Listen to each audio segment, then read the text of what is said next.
everything that you preach. I need something that'll make me believe. If you got it, baby, give it to me. They say I come and I go. Tell me all the ways you need me. I'm not here for long. Catch me or I go Houdini. I come and I go. Prove you got the right to please me. Everybody knows. Catch me or I go Houdini. I come and I go. Tell me all the ways you need me. I'm not here for long. Catch me or I go Houdini. I come and I go. Prove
you got the right.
What happens when life breaks down? When there is systemic contradiction. My name symbolized all that was corrupt to society. His name symbolized all that was pure. And I was being held in the embrace of a man.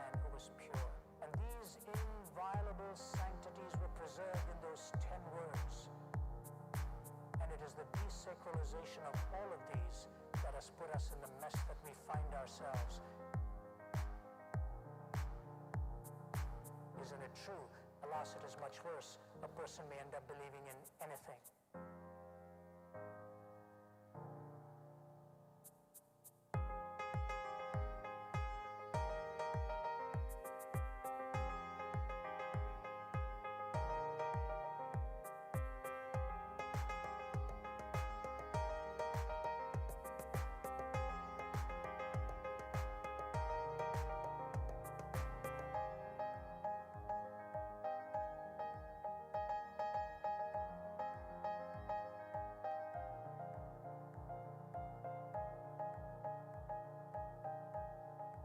Think of what it is when God Himself puts His arms around you and says, "Welcome home."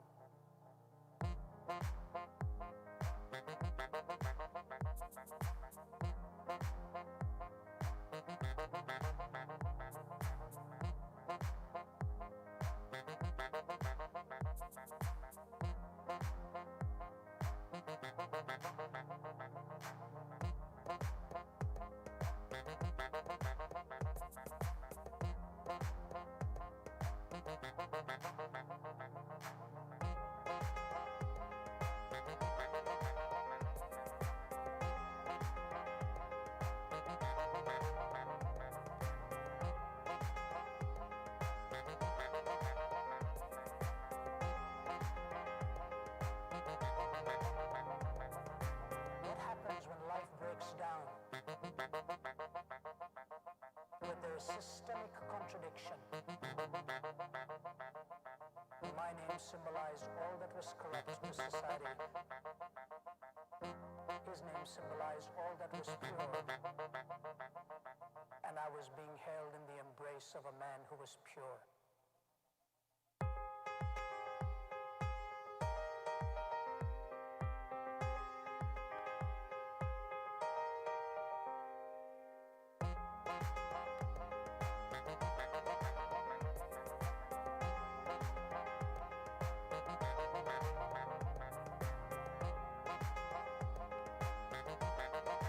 Think of what it is when God Himself puts His arms around you and says, "Welcome home."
never go.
Now there you go again. You say you want your freedom. Well, who am I to keep you down? It's only right that you should play the way you feel it. But listen carefully to the sound or your loneliness, like a heartbeat drive you made. And the stillness of remembering what you had and what you lost and what you had and what you lost. Thunder only happens when it's raining. Players only love you when they're playing. Say one, there we go, and there we go. When the rain washes you clean, you know. Now here I go again. I see the crystal visions. I keep my visions to myself. It's only me who wants to wrap around your dreams. And have you any dreams you like to sell? Dreams of loneliness, like a heartbeat drives you made. In the stillness of remembering what you had and what you lost and what you had or what you lost. Thunder only happens when it's raining. Players only love you when they're playing. Say one, there we go, and there we go. When the rain washes you clean, you know.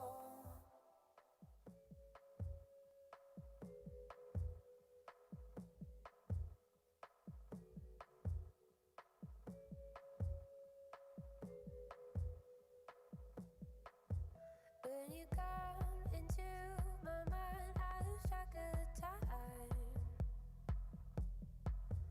And I dream the dream of you running into my arms. The sun is waiting for the moon, like I wait all day for you. When I see your eyes full of stars, I know this is the best part. This is the best part. This is the best part. This is the best part. Oh, oh, when you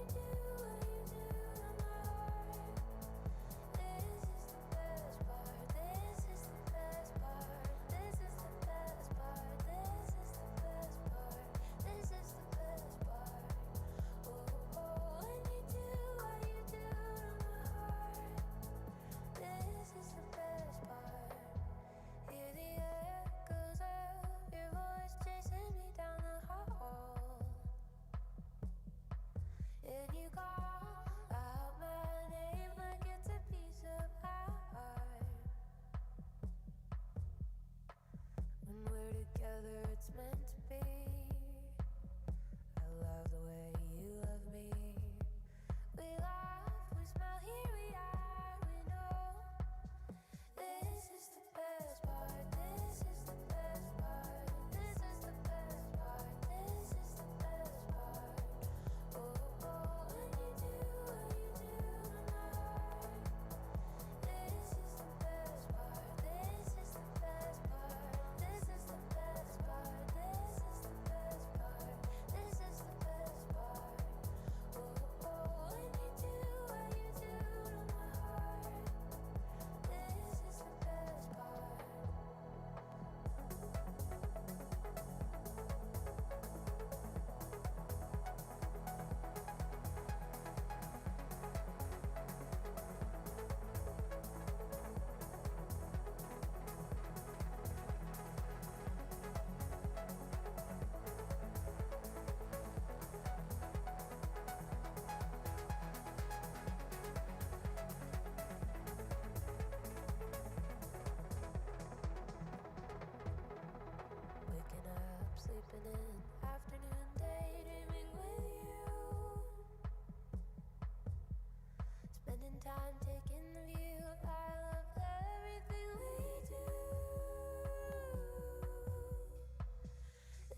no more.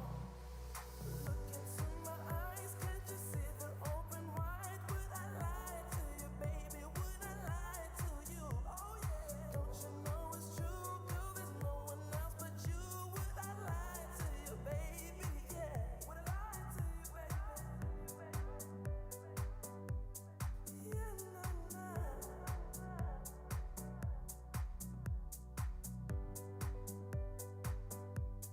Yeah, nah,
I can get down, I can get lonely every time I think about the highs.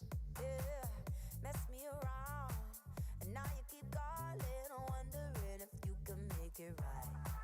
I told you it's the end for you, and I swear this time we're through. But it's a lie when you call my name. Yeah, ooh, that sounds so right, so right, so right. Deep down, wishing you were mine. Deep down, miss you all the time. Dream about what we could have been if we tried up. But deep down, wishing you were mine, were mine. You got me so I wanna go. You got me so yeah. You got me so I wanna go. You got me so yeah. Yeah, need to be strong. As soon as I see you, you can turn my tables back around. So easy, you got the control. Just hearing your speakers gets me kinda crazy, kinda foolish, foolish. I told you it's the end for you, and I swear this time we're through.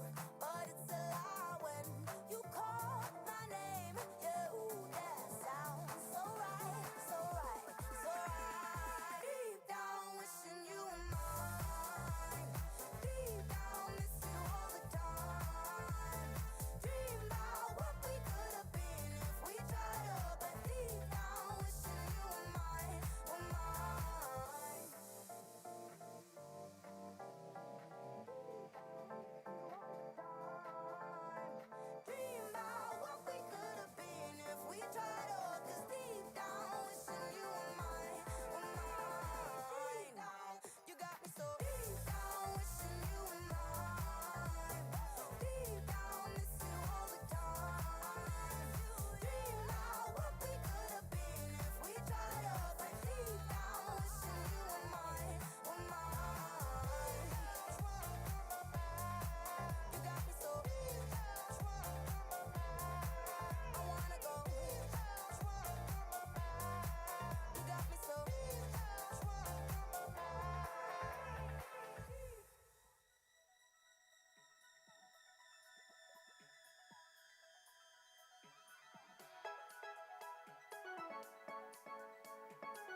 swallow my pollen. I swim into your spell. In the wrath of God we fell. You were blushing, I laid bare. You had me howling. Cold, I fell into your skin. In the night you lit me under your sin. You had me howling. You had me howling.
We're the last one standing.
just thinking about my sentence.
Ladies and gentlemen, will you please take your seats as we are about to start with day 2 of the summit.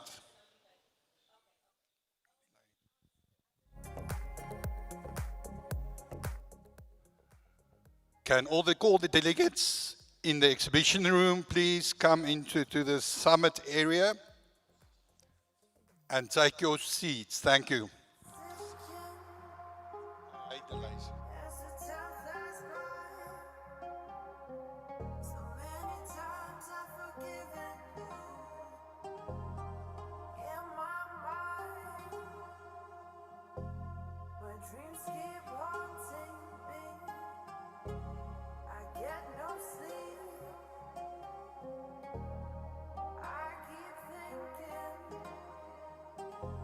I'm in too deep.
'cause my feeling is just so right as we dance by the moonlight.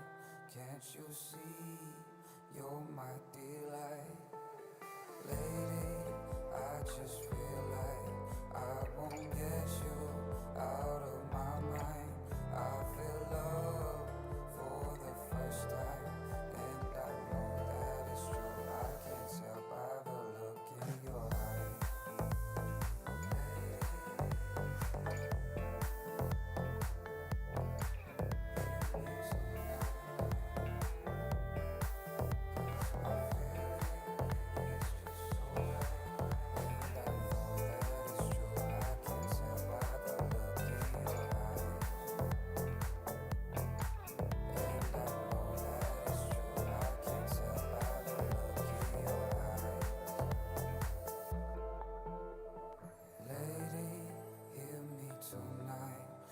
My feeling is just so right as we dance by the moonlight.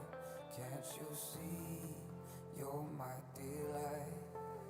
Lady, I just feel like I won't get you out of my mind.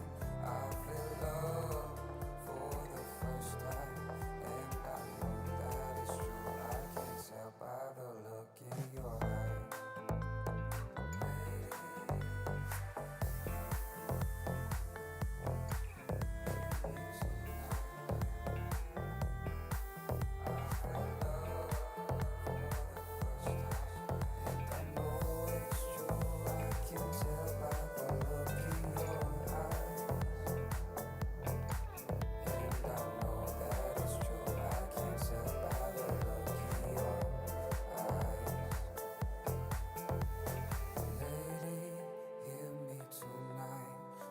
My feeling is just so right as we dance by the moonlight.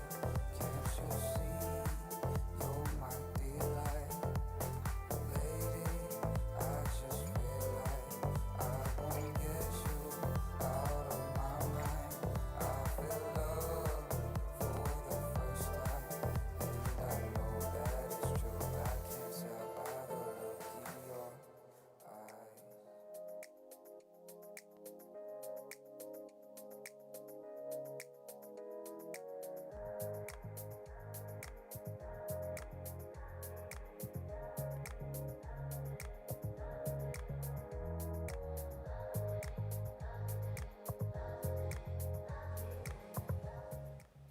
Good morning, ladies and gentlemen. Good morning, everyone. Is it a good morning? It sounds like it's a good morning. I'm happy to hear this. It sounds like you are well rested. Did you have a fantastic first day of the summit yesterday? Good. I'm happy to hear that. We are all back here. We are fresh. We are ready for day 2. We are ready to get going. We are ready to start the program. If you may all kindly take your seats so that we can officially begin today's proceedings. Thank you so much.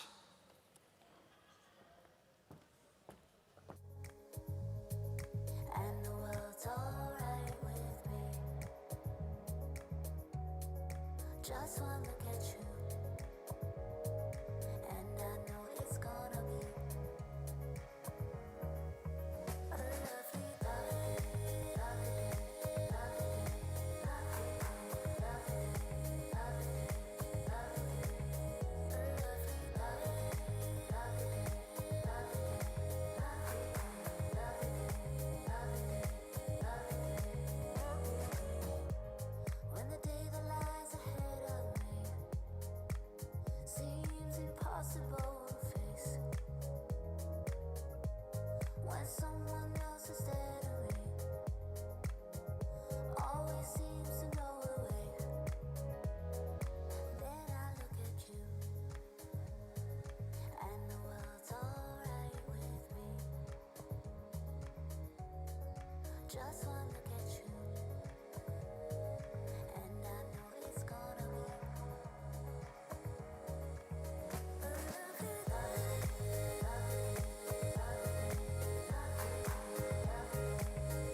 Can we ask the delegates to please fill up the venue from the front?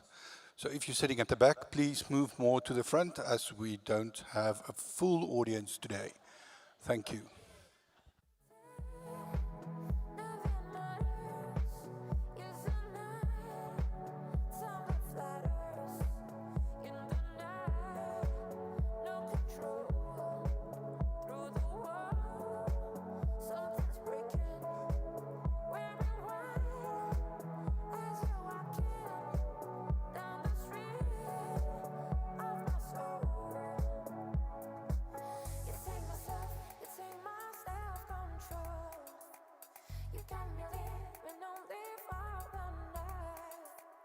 Before the morning comes, the story is told.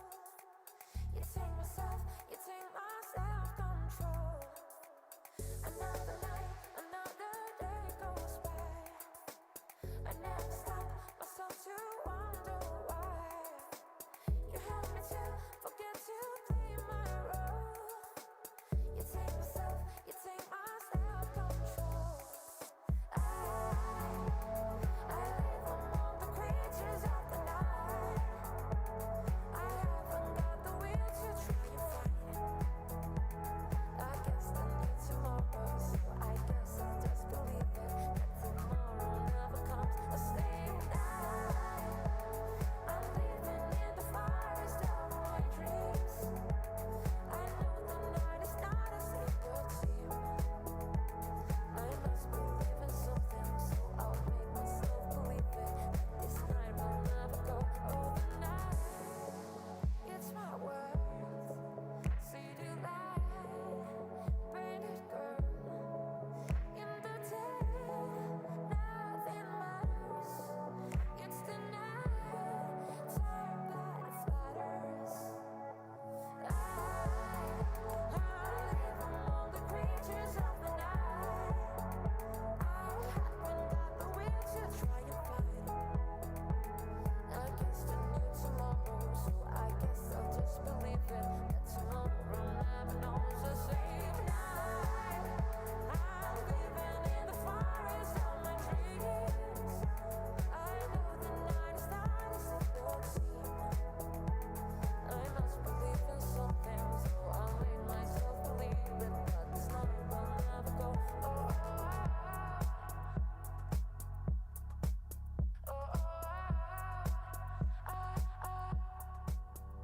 Sitting in the morning sun, I'll be sitting when the evening comes, watching the ships roll in, then I watch them roll away again.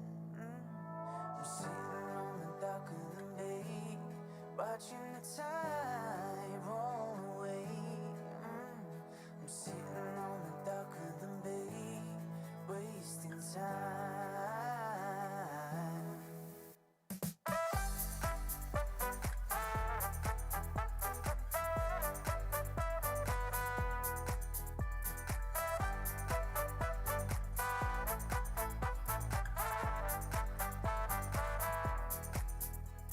I left my home in Georgia, headed for the Frisco Bay. 'Cause I've got nothing to live for. Looks like nothing's gonna come my way. So I'm just gonna sit on the dock of the bay, watching the tide roll away. I'm sitting on the dock of the bay, wasting time.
is she gonna teach me how to swim? Ooh, girl, shock me like an electric eel. Baby girl, turn me on with your electric feel. Electric feel.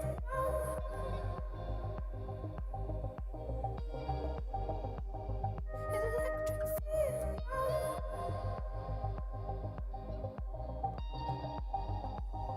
Electric feel. What you feel now? Electric feel. What you feel now?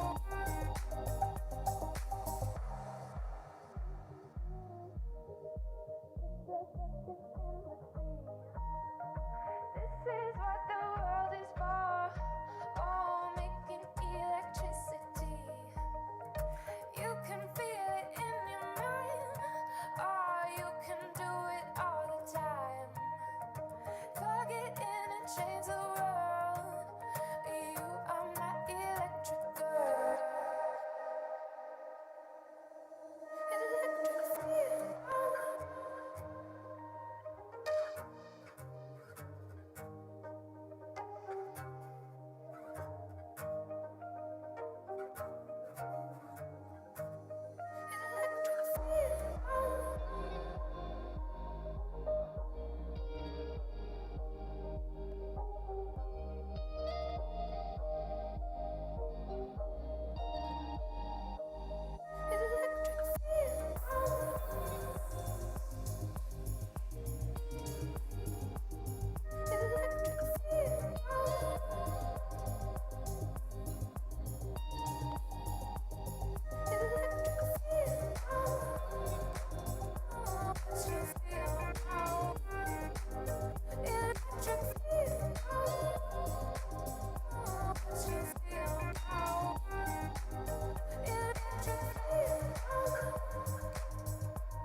Light is on the floor. It's that time again. It's that time again. What can I do? I screwed up again. I know I haven't been there lately. You don't have to say anything at all.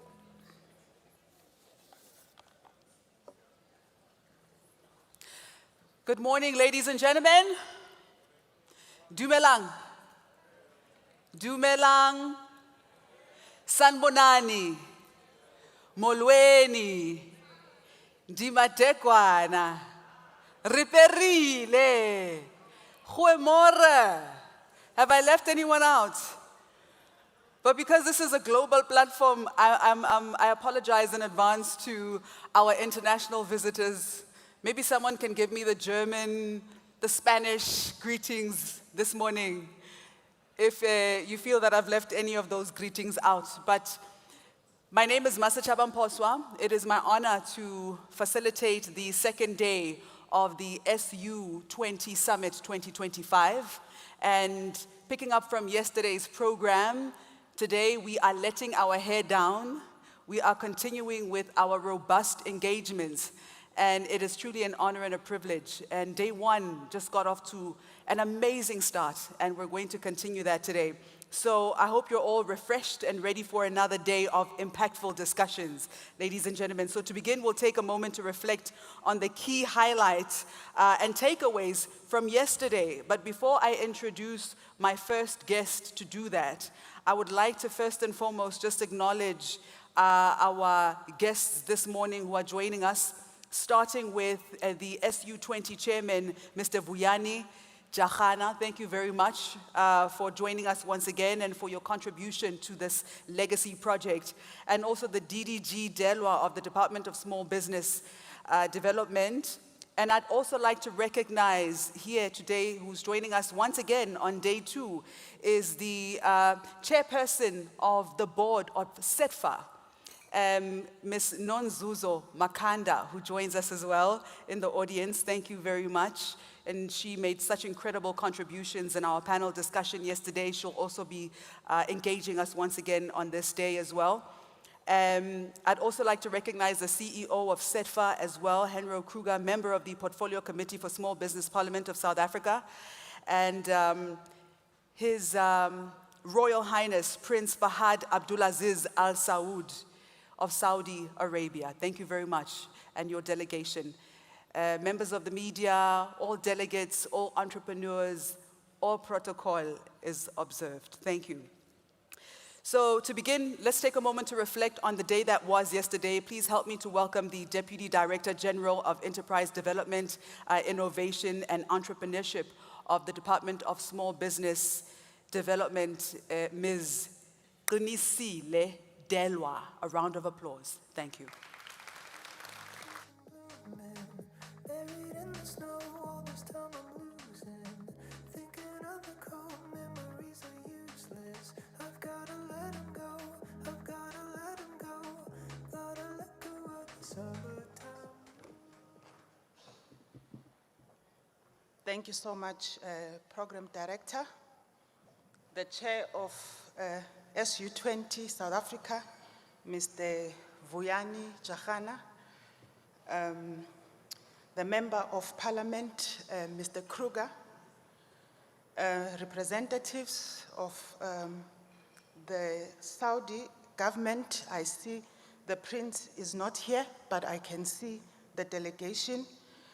The members of the International Secretariat of the SU20 as well, the chairperson of the SETFA board and the board members, the CEO of SETFA and the executives, my colleagues, the DDGs and senior officials of the department, distinguished delegates, esteemed colleagues, entrepreneurs, investors, partners of the ecosystem, representatives from the AU, ladies and gentlemen.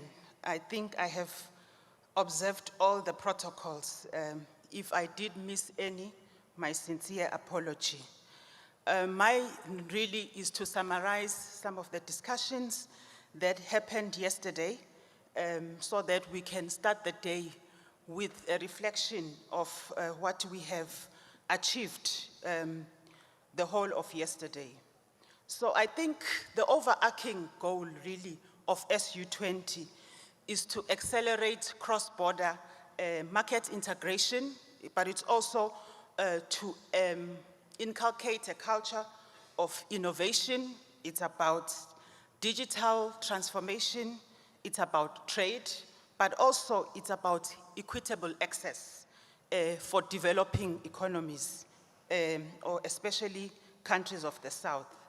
From yesterday's deliberations, what is clear is that innovation and digital transformation frameworks that provide a structured roadmap for MSMEs in all the G20 countries is what we should be focusing on.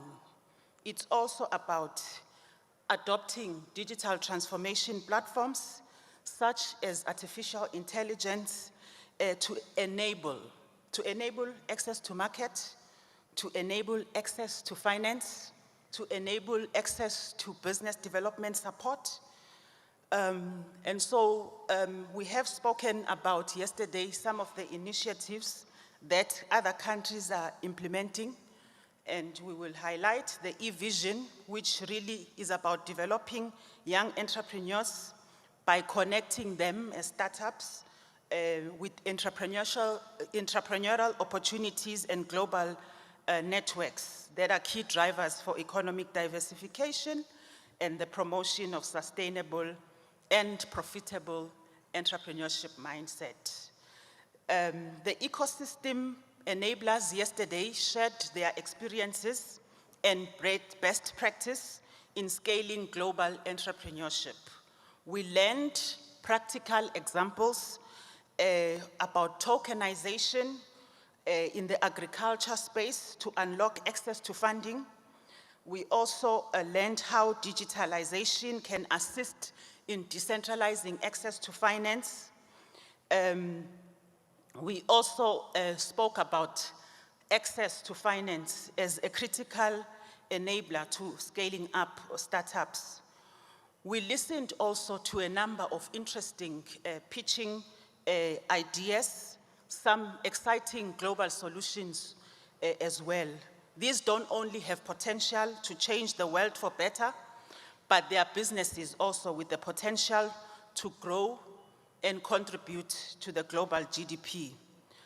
The entrepreneurs who presented come from a diverse set of countries across the globe. This encourages us that this movement can actually see the growth and sustainability of MSMEs across the world. The Trade and Market Access Task Force vision around a harmonized digital trade architecture, a startup passport framework, a digital trade equity index, and a startup readiness index where startups can operate across borders are loaded with possibilities for entrepreneurship opportunities that will ensure the scale of startups and MSMEs. Through the sharing of some of the best practices, we are all starting to understand the importance of shaping startup policy in our respective countries. This is especially important for us as a country that is in the process of developing its own startup policy. So we are selfishly benefiting from this process. But I think it's also important that other G20 countries, as well as AU countries, through this process also benefit. And that is why it is important.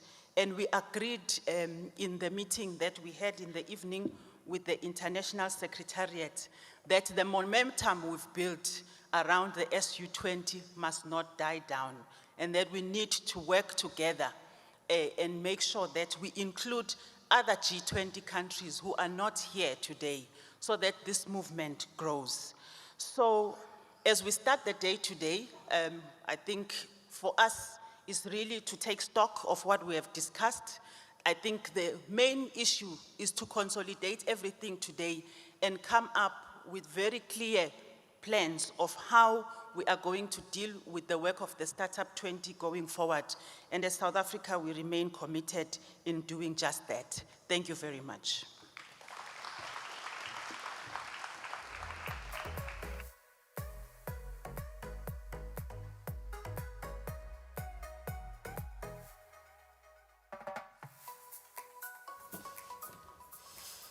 Thank you very much, Ms. Delwa, for that impactful address. So we now turn our attention to one of the most crucial topics, ladies and gentlemen, for inclusive growth, right? Please welcome our next panel focused on advancing township and rural entrepreneurship, finance policy, and capacity of inclusive growth. Moderating this very important discussion is Xoliswa Daku of Daku Group Companies and a SETFA board member as well. She's joined on stage by, and I'd like you all to come up as I mention your names, Octavius Pukubye from the Mr. Price Foundation, Sanjay Soni from Josie Angels, Dr. Ayanda Sibiya from the University of Johannesburg, Tsolofelo Mutibi from the Black Management Forum, and Neo Cholo from Mosetsana Pads. Ms. Daku, it is over to you. Thank you very much.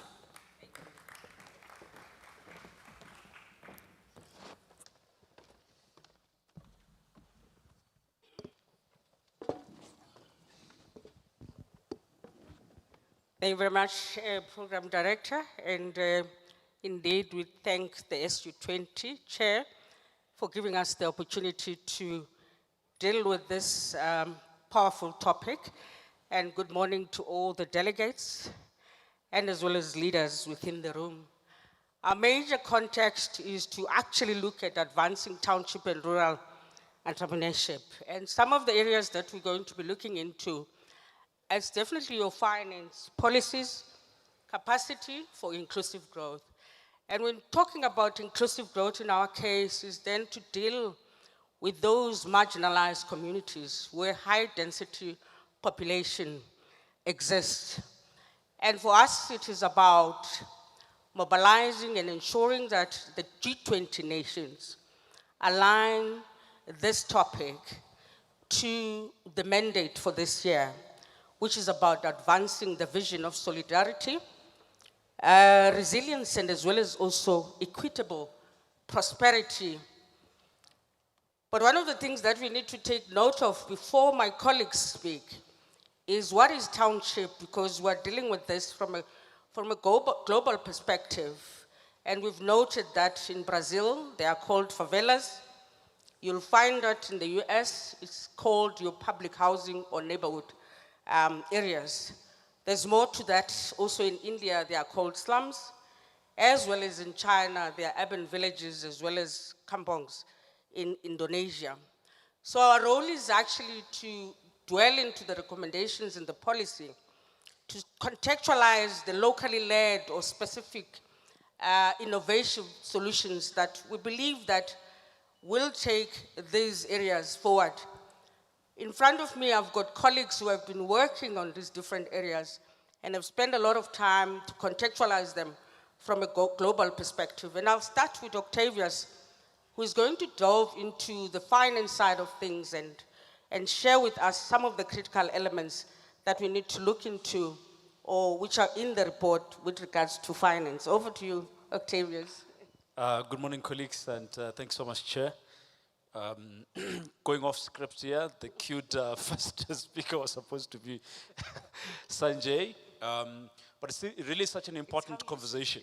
It's how we seated, yes. But it's really such an important conversation. I think around finance, the way we have contemplated our recommendations is around the intersection of a couple of things. So one, we see digital transformation happening.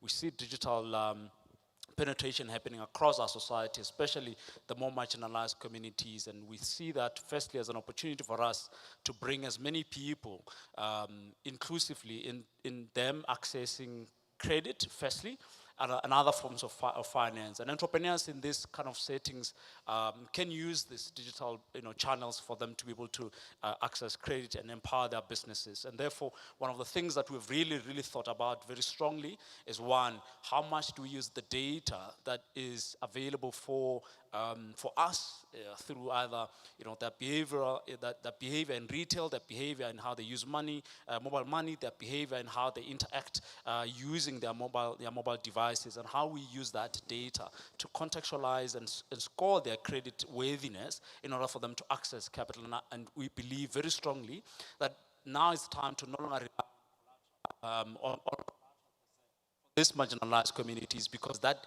excludes them. And I think that's the first thing that we really are proposing and are saying as members of the G20 and everybody else, these communities really deserve an opportunity to have alternative methods in which they can access credit for them as a way to empower their businesses from entrepreneurship perspective. Thank you very much. We should note at the back how you are sitting. Sanjay, over to you. I think basically for you, as to focus on the blended finance. Tell us more what could be done for township and rural areas. Thanks, Chair. Thanks, Octavius. Good morning to everybody. I just want to focus on one of the key recommendations that we've put out. It's probably come out in the Finance Task Force as well, which is the aspect around blended financing. And I guess the focus is really around how do we impact underserviced communities and entrepreneurs to provide them with access to capital that allows them to grow their businesses. So as part of our recommendations, one of the things that we've recommended is setting up an urban, I guess,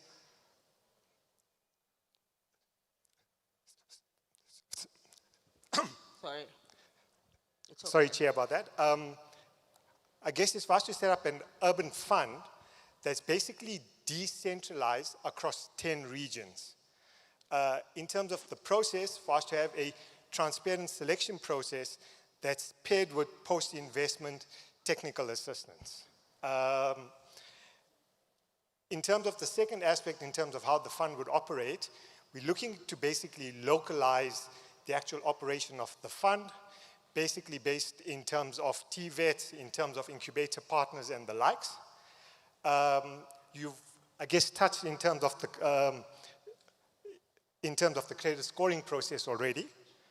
And I guess the third aspect that we've focused on is to look at alternate credit innovation that unlocks the pipeline to funding itself.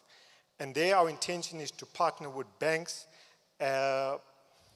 to basically extract data that allows us to make more informed credit and lending decisions. Our overall objective is to have a fund of $50 million in terms of catalytic capital that will provide technical assistance to turn capital into jobs and to formalize more businesses. Thanks. Thank you very much, Sanjay. Dr. Sibiya. Thank you very much, You're in Chair. the education sector, and you're playing a very critical role with regards to entrepreneurship and research. I think the vital issue is actually the understanding of this word entrepreneurship, but also building capacity to ensure that the sector is able to grow inclusively as required. Can you just share with us your actual inputs into this? Thank you very much, Chair, and morning to all the delegates that are attending today. Chair, something very important. Entrepreneurship is important. Entrepreneurship allows individuals to identify opportunities. It allows them to recognize any challenges and to make sure that they do provide solutions to those problems that they recognize and to contribute economically as well. And then very importantly, Chair, entrepreneurship allows individuals to be innovative. It allows individuals to be creative. It allows individuals to be resilient as well. And the most important thing, and one of our recommendations that we have proposed as a task team, is that we integrate entrepreneurial education into our education systems. This will allow more individuals to contribute. If we integrate it at a high school and at a tertiary level, it allows students and scholars and individuals to contribute.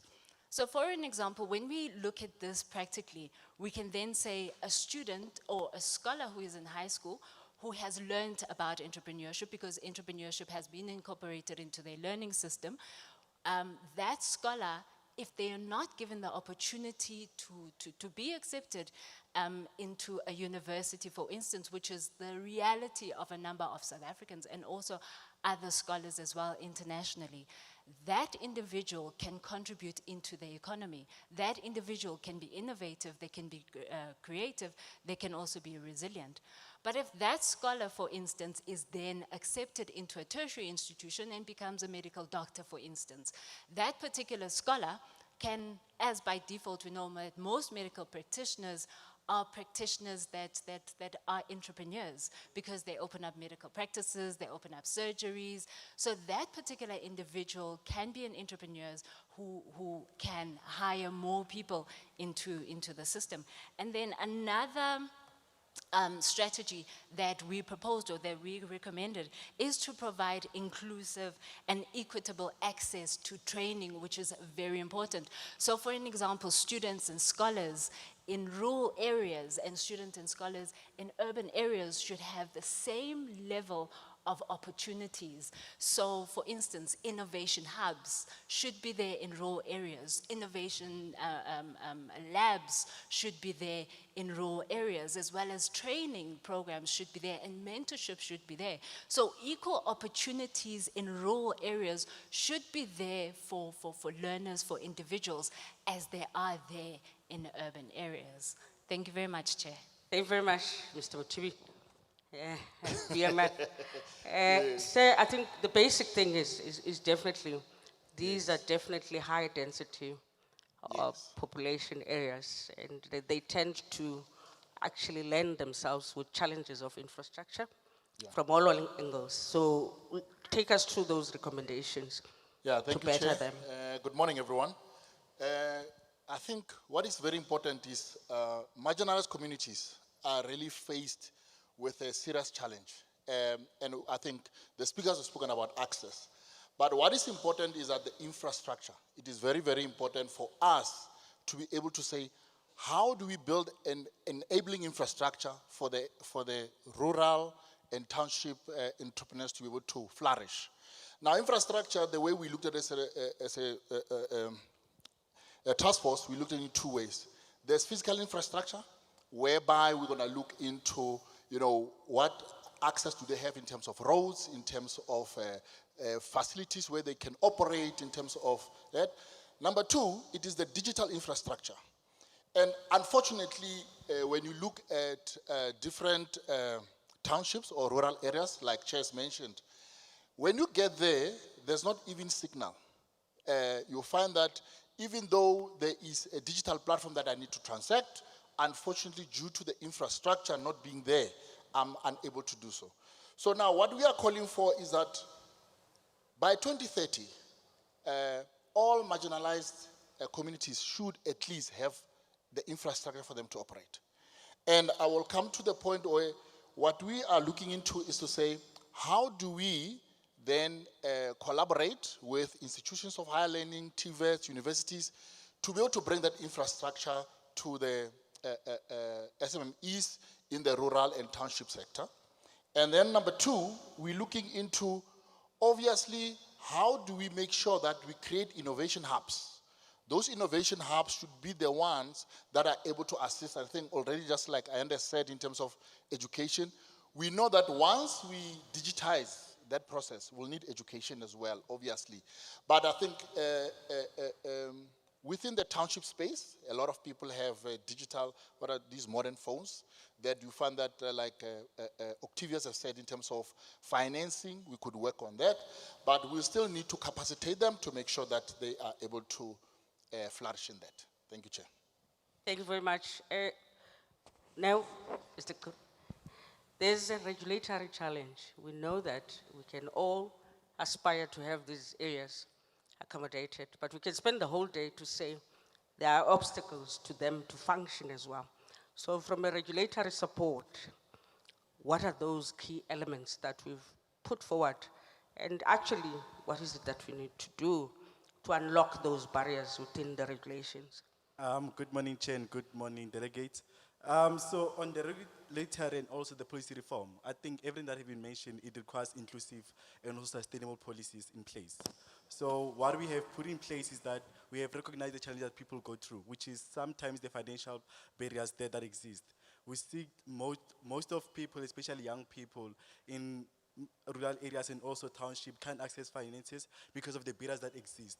So on our recommendation, which is the recommendation 4, we speak more on how we can be able to measure that our policies are inclusive. We do so by assisting that we need a land reform. So how do we have a land reform? We have land reform whereby it's a non-financial asset that can be provided to those people, non-financial resource that can be made accessible to people to be able to build their businesses and also to have more of local hubs that can exist. But overall, for us to have inclusive, we also need inclusive representation in that case. We need to have more people be represented and also more people coming and say that, what do they need from us? What do they have to come? And also, what are the challenges that they face within those township and also marginalized communities? So the local representation is what we need, and also how do we work around that? That's what we mentioned on our recommendations. Thanks. Now, well, I'm going to start with Sanjay now. Just from a context perspective, you work with Josie Angels. Some of these products, you are working with them in townships. So maybe you can share best practice as well as you are navigating, because even though you might have a fund that you've established, but for that fund to function within these communities, there are certain elements that we need to look into. So I'd like you to go into your best practice and talk about that. Thanks, Chair. So as part of Josie Angels, we typically fund earlier stage businesses. And I guess our lenses at the moment probably have three broad things attached to it.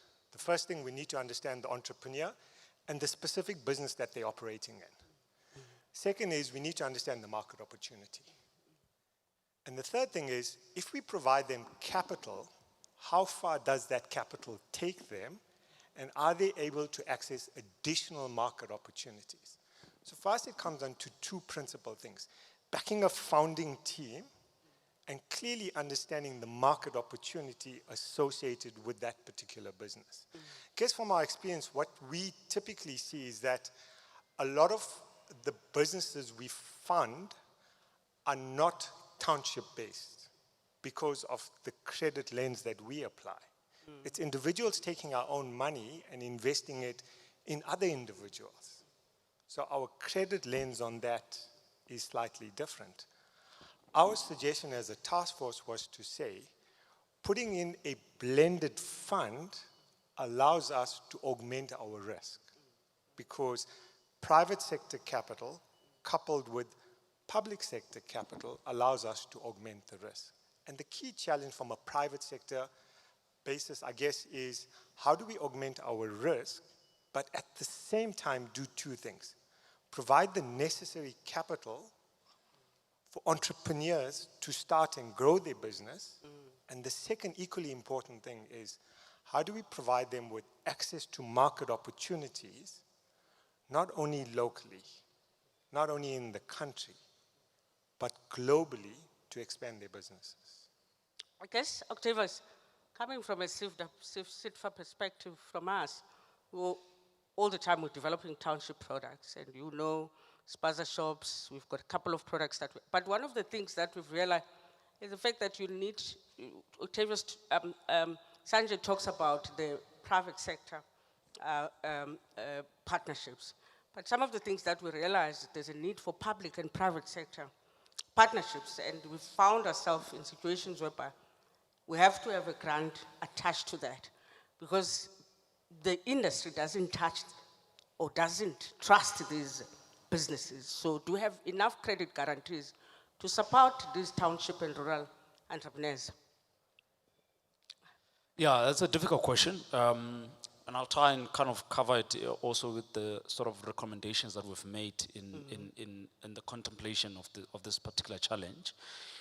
One other platform or channel that we have proposed to drive more penetration and inclusion in the financing or access to finance is through the community investment forums or channels, right? But the way in which we are proposing, Chair, we're proposing that they be anchored on the different partnerships between DFIs, MNOs, as well as your community organizations, so that we can decentralize and create a fairly accessible way in which, you know, entrepreneurs in all these marginalized communities can have access, more readily accessible capital.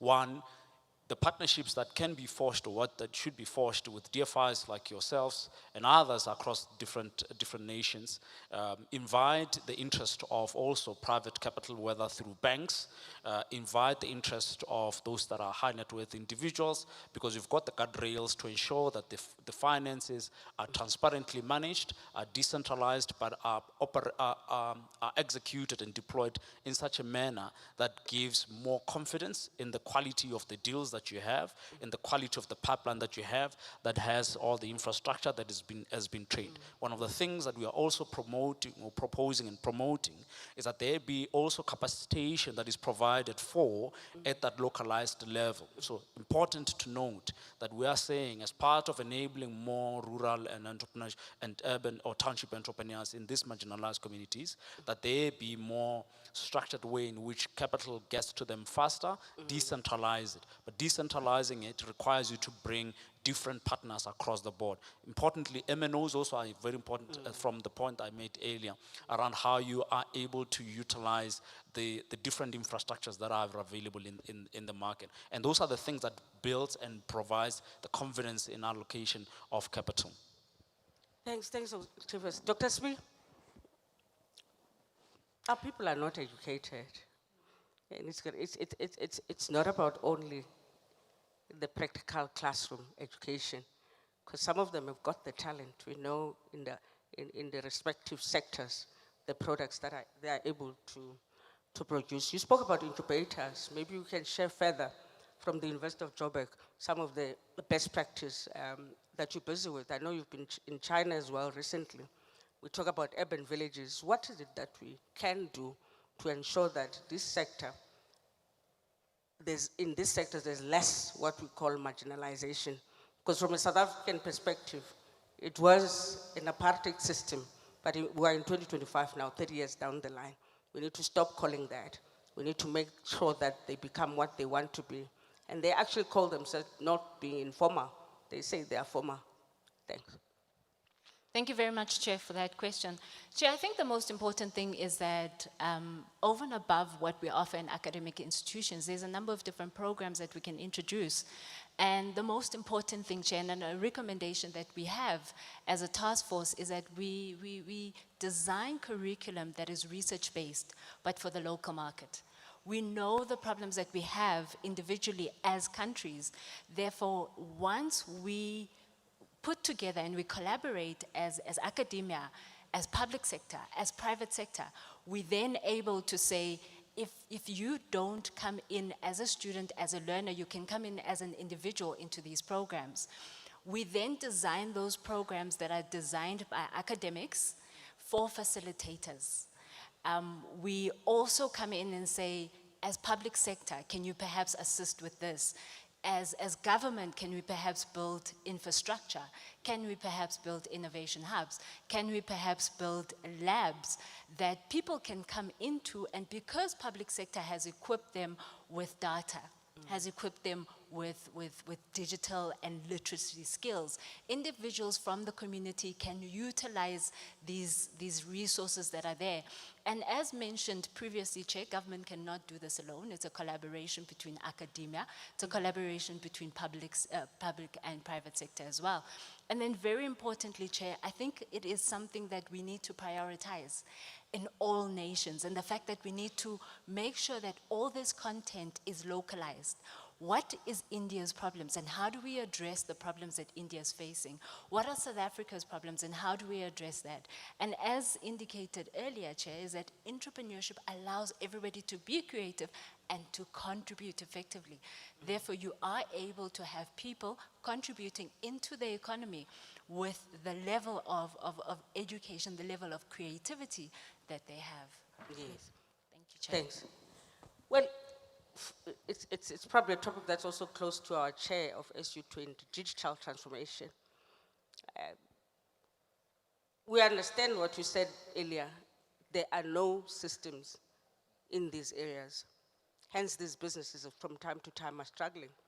We need to invest more products into the so-called low-income or marginalized areas. So maybe we've spent more time on infrastructure, but can we zoom into the digital transformation? How do we actually get this successfully achieved? Yeah, thank you, Chair. I think when it comes to digital transformation, we really need to look into partnerships.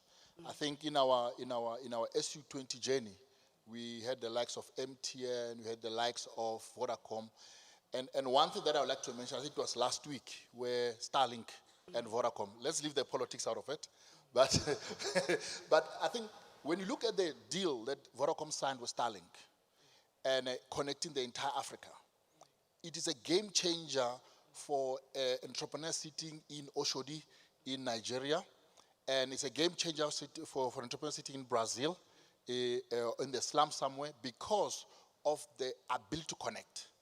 Then once we get there, then we can now say, what are the products that we're going to bring in?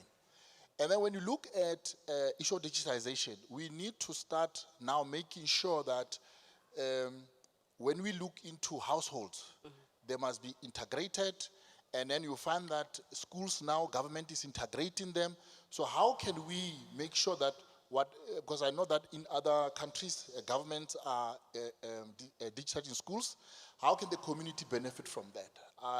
I know that in Limpopo, in South Africa, where schools, kids can still use their internet even though when they are at home within a particular radius. So I think what we need to do is to say, how do we get partnerships going, collaboration going with the digital partners, and making sure that those partners are able to extend their hand with TVETs and universities, say, come and train our people in terms of using the platform for transacting, using for marketing. Because how do I make sure that a lady sitting in the Eastern Cape who is selling wool can be able to have a market in India? But it can only happen through digitization. And I think yesterday, I think I spoke to some of our Arab colleagues where they have a platform already. They want to join with SU20 where we can get our SMEs into their platform to have access to over 52 countries, SMEs. And I think in their platform as well, they have an opportunity where you are able to go in there and say, I'm in this sector, then all the people in that sector need your services pop up. So I think already we're sitting here, there are good partnerships that we can be able to finalize before we leave today. Thank you, Chair. Thank you very much. I want to say, Papi, to the fan. Now, we understand there's a land or a reform framework that is a massive challenge based on different political anecdotes that we can. But there's also the work that the SPD is doing, which could be benchmarked against other countries on the red tape part, where we have challenges with regards to regulatory support in that regard. I think when we were sitting at our stretch session, I think Monday or Tuesday, we actually learned that about 92% of SMMEs are in court with SARS. It might not be the only problem, and it's purely based on lack of compliance. Maybe from an educational perspective, or some of the elements that we're missing with regards to ensuring that they are supported. We have seen, I think, India introducing a new policy whereby for startups for 2025 until 2030, whereby it seeks to ensure that those startups are able to provide with resources and also remove tax incentives from that particular aspect. So I think majority of township-based organizations, let's say startups and so forth, they lack much knowledge on that. They lack much knowledge on what needs to be done about tax, what needs to be done about all the processes that have to take place.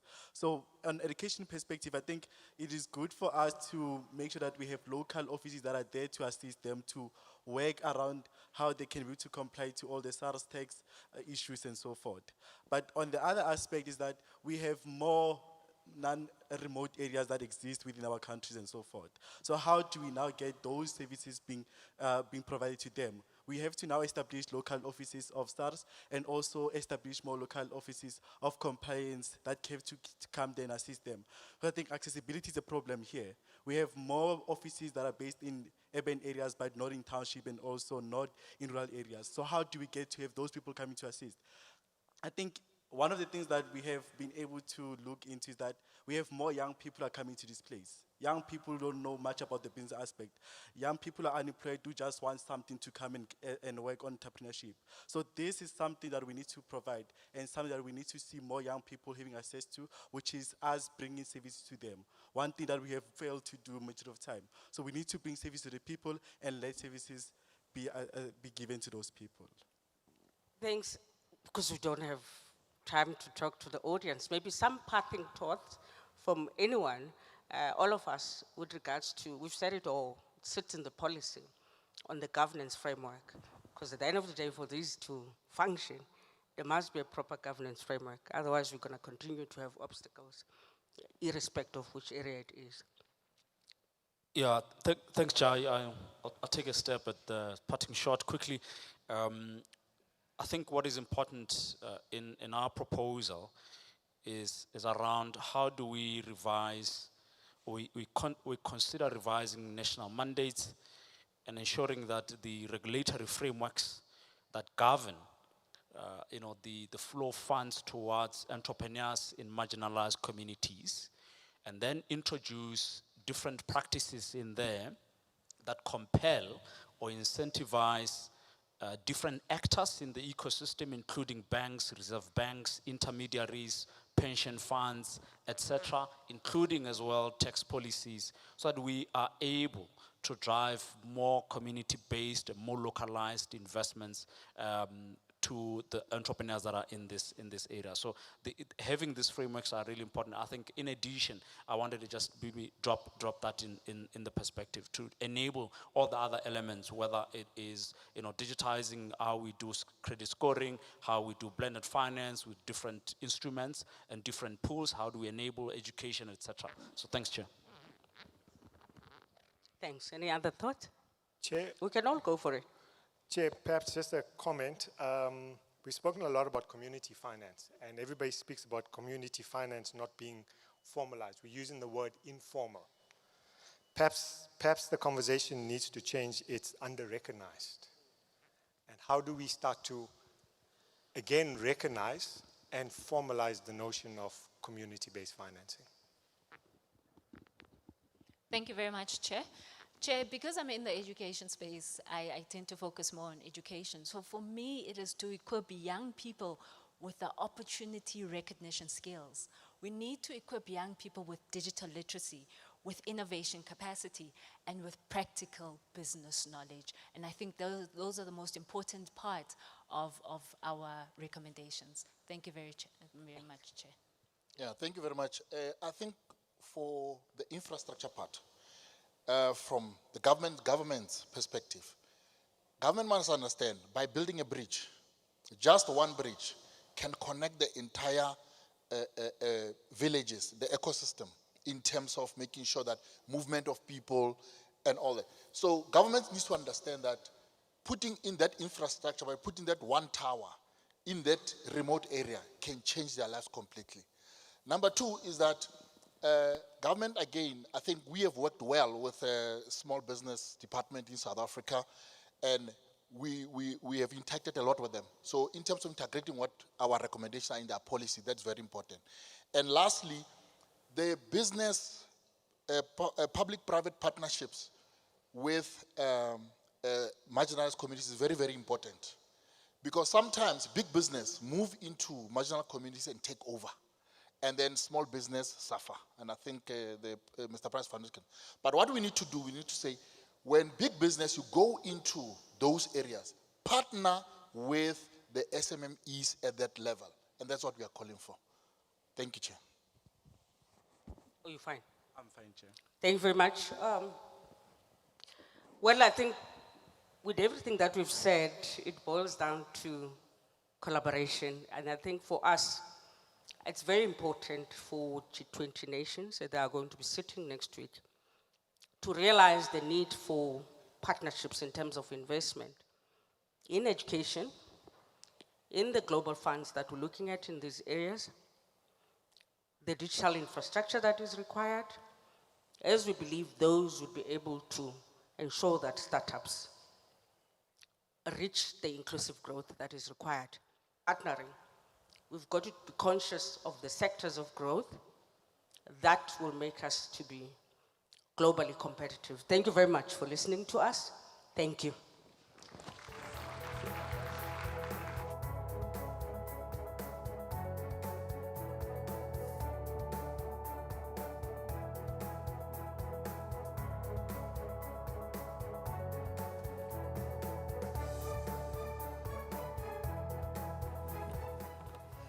Thank you very much, moderator. Thank you to this amazing panel. A round of applause, ladies and gentlemen.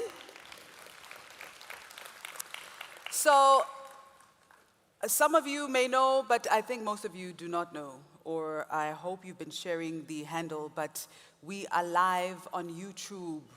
Do you know that you're live on YouTube? Did you dress for the occasion today? I see people going, yo. We are live on YouTube, so make sure that you share the handle, follow the Department of Small Business Development account on YouTube. Yes, we are live. And also make sure you use all the hashtags so that the people who could not be in this room today get the message, that we get it out there. And the hashtags are SU20 Summit and hashtag G20 and hashtag DSBD. All right, so on that note, as we carry on with the program, we were meant to have a tea break right now, but we've decided to forfeit that because we started the program just a little bit late. So I think because the program is so short today that it's worth just pushing through so that we have more time to network at the end of this program, right? Do we all agree? Can I get a thumbs up? Yes, all right, let's do it. So let's continue. We'll now continue with our first partner address of the morning, which tackles the role of government in fostering innovation.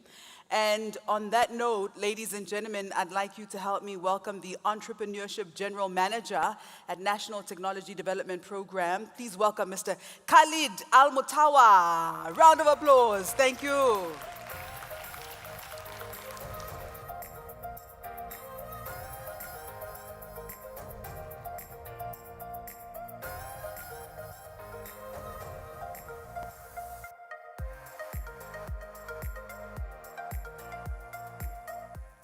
Thank you so much, MC.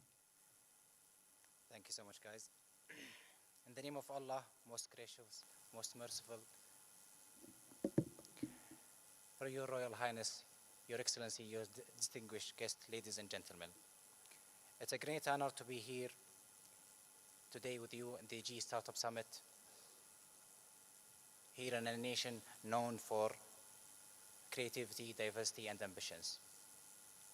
I would like to extend my deepest appreciation to the Saudi people also with us here today, witnessing an unprecedented era of transformation under the leadership of His Royal Highness Mohammed bin Salman, His Crown Prince Royal Highness Mohammed bin Salman, with a great transformation for the Saudi nation people. South Africa, the land of resilience, inspiration, and a place shaped by the timeless legacy of Nelson Mandela. We gather here today in a common vision, a vision for a future driven by innovators and entrepreneurships, a future where ambitions meet to build a diverse and a sustainable economies. Allow me to quote inspiration saying by His Royal Highness Mohammed bin Salman, Crown Prince, "Our ambition is to build a strong nation, investing first and foremost in its people." Today also I represent the National Technology Development Program, NTDP. The National Technology Development Program plays a role in building the kingdom innovation economies, enabling startups, SMEs, throughout direct financial supports, grants, and co-investment mechanism. Developing a digital talents throughout partnerships and expand their presence in Saudi. Developing a digital talent through partnership with leaders in leading universities in Saudi and globally. Our mission is to transform the kingdom into a global competitive technology hub for fostering innovation and empowering entrepreneurships across the world, unlocking the opportunities across the markets. Before I conclude, I would like to invite you all to visit the Saudi Pavilion, meet and explore our initiatives, meet our startups, engage with our innovators, entrepreneurs, and also get more details on our initiatives, the government supports for global startups wishing to extend their presence in Saudi. We welcome you upon our booth. In addition, I want to thank all the G20 startups delegation and organizers for hosting a great event. Thank you all. Peace upon you.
Thank you very much, Mr. Al-Mutawa, for that address.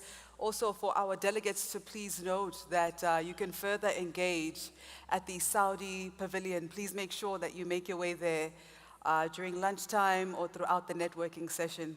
And so just to move on now, building on this theme of supporting innovation and entrepreneurship, we now turn our attention to South Africa, our home country, right?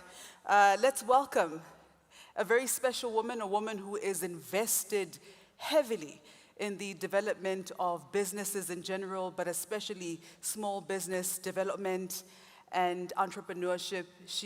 Her heart is in the right place. And when they say that it's not just a job, it's a calling, she's not a boss, she's a leader.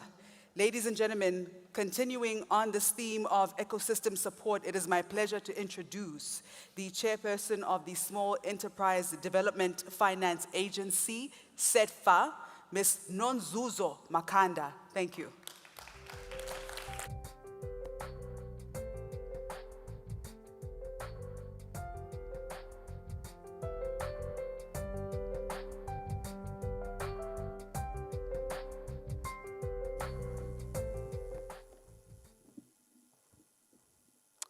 Good morning, ladies and gentlemen, and thank you, Program Director.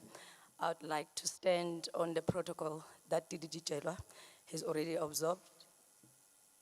Ladies and gentlemen, it is both an honor and a sense of responsibility for me, especially in the leadership of the enterprise that is earmarked to actually pave the way and drive the inclusive conversation for small businesses in South Africa, in ensuring that early stage businesses are supported in a time, ladies and gentlemen, where persistent inequality and rising unemployment, small enterprises are not merely economic units, they are instrumental.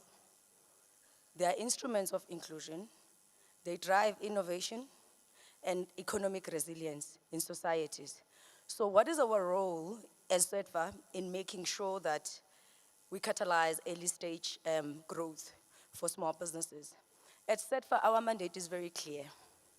We finance the unfunded, we enable the excluded, and we transform the entrepreneurial landscape of South Africa. We work at an intersection of financial inclusion and enterprise development. We actually infuse both in order to provide catalytic funding that helps small businesses transition from survivalist to sustainable enterprises. Over the past decade in our organization, we have dispersed about 21 billion in loans and offered credit guarantees. Because we are biased towards women and youth, and a lot of our support is going through those underserved communities and as well as designated groups. And we understand the strategic role that we play as an organization in supporting early stage businesses. Early stage businesses, they provide an innovation pipeline for our economy. They test new ideas, they create value in untapped sectors and build local solutions to national challenges. Yet they face the toughest barriers that I've mentioned. Also in the financial services, they are always asked for collateral. Limited market access is also an issue. My colleague spoke about the compliance challenges that they face with. They get into trouble for not complying or not understanding how to comply.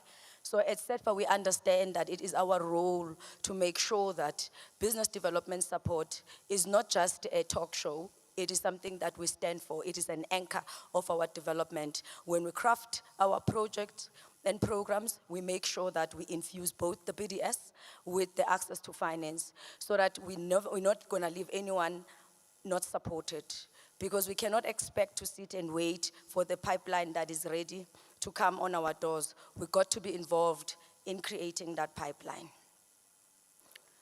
How do we build sustainable growth? We believe that the way we structured our program is going to unlock value and is going to ensure that we are able to build sustainable growth in driving innovation as the business that is mandated in our country to take charge and lead the ecosystem in strengthening the access to opportunities for small businesses. So our funding models are aligned with the country's strategic parameters. Programs like the Just Energy Transition, the National Development Plan, and the regulatory environment at its entirety is always at the anchor of how we structure and design programs that are not only going to be inclusive in nature, but they're also going to address structural challenges that our country is faced with. Let us remember, ladies and gentlemen, that small businesses, they plant a seed for transformation in our country and in many developing economies. We always hear researchers telling us that the growth will come from small businesses.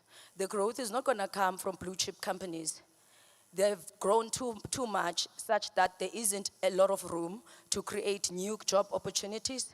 Small businesses are actually the lever that will create the jobs of the future, that will drive the innovation that we so dearly need in our developing nations, that will ensure that food security issues are addressed, climate change issues are addressed, and all the structural challenges that as the country, as a member of the globe, we are faced with. So ladies and gentlemen, in closing, the spirit of partnership in our organization is key, and we would like to ensure the ecosystem that our doors are open. They are open for us to collaborate, because the problem is too vast for one institution to drive it and solve it alone. It is too vast for one department to drive it and solve it alone. It takes a village to raise a child. It also takes a village to support one business. Ladies and gentlemen, in business, it's time to cash in.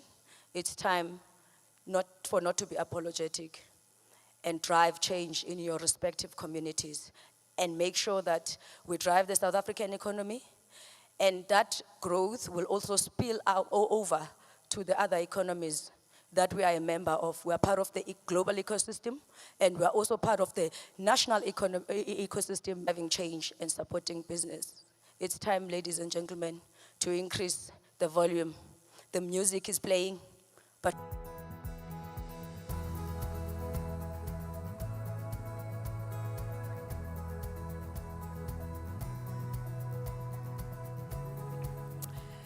Thank you very much. Round of applause for Ms. Makanda. Hi, Chairperson. They say dynamite comes in small packages, don't they? Thank you very much for that powerful address, for those insights on empowering early stage businesses and continuing our focus on building SU20 Inclusion and Sustainability Task Force, moderated by Danson Gishini. Can we have Danson Gishini on the stage now, who is our moderator from the World Economic Forum? And joining him on the panel are Mbali Ngoko from Green Terrace, Dr. Jabulile Msimango from Gallagher, Wits University. Excuse me, Dr. Jabulile Msimango Gallagher from Wits University. Mahlatsi Tolamo from Global Shapers. Ms. Edna Monzi from African Bank. And Veronica Mutlouti from SETFA. Yes, a round of applause for all of them as they make their way up on the stage. Thank you so much. All right, is Danson on the stage? Danson, it is over to you, sir. Thank you. Thank you very much. Let's give it up for our panelists.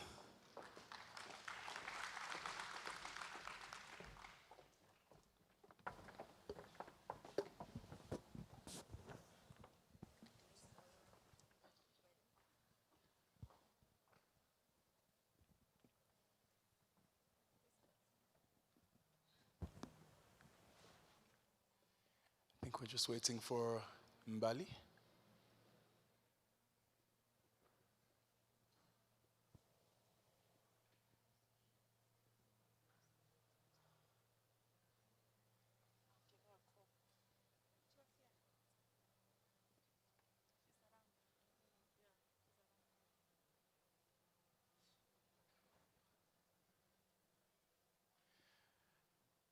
Okay, I think we can start. So good afternoon, or good morning, I should say, everybody. My name is Danson Gishini. I'm the lead for social entrepreneurship at the World Economic Forum and have been a part of the Inclusion and Sustainability Task Force of Startup20.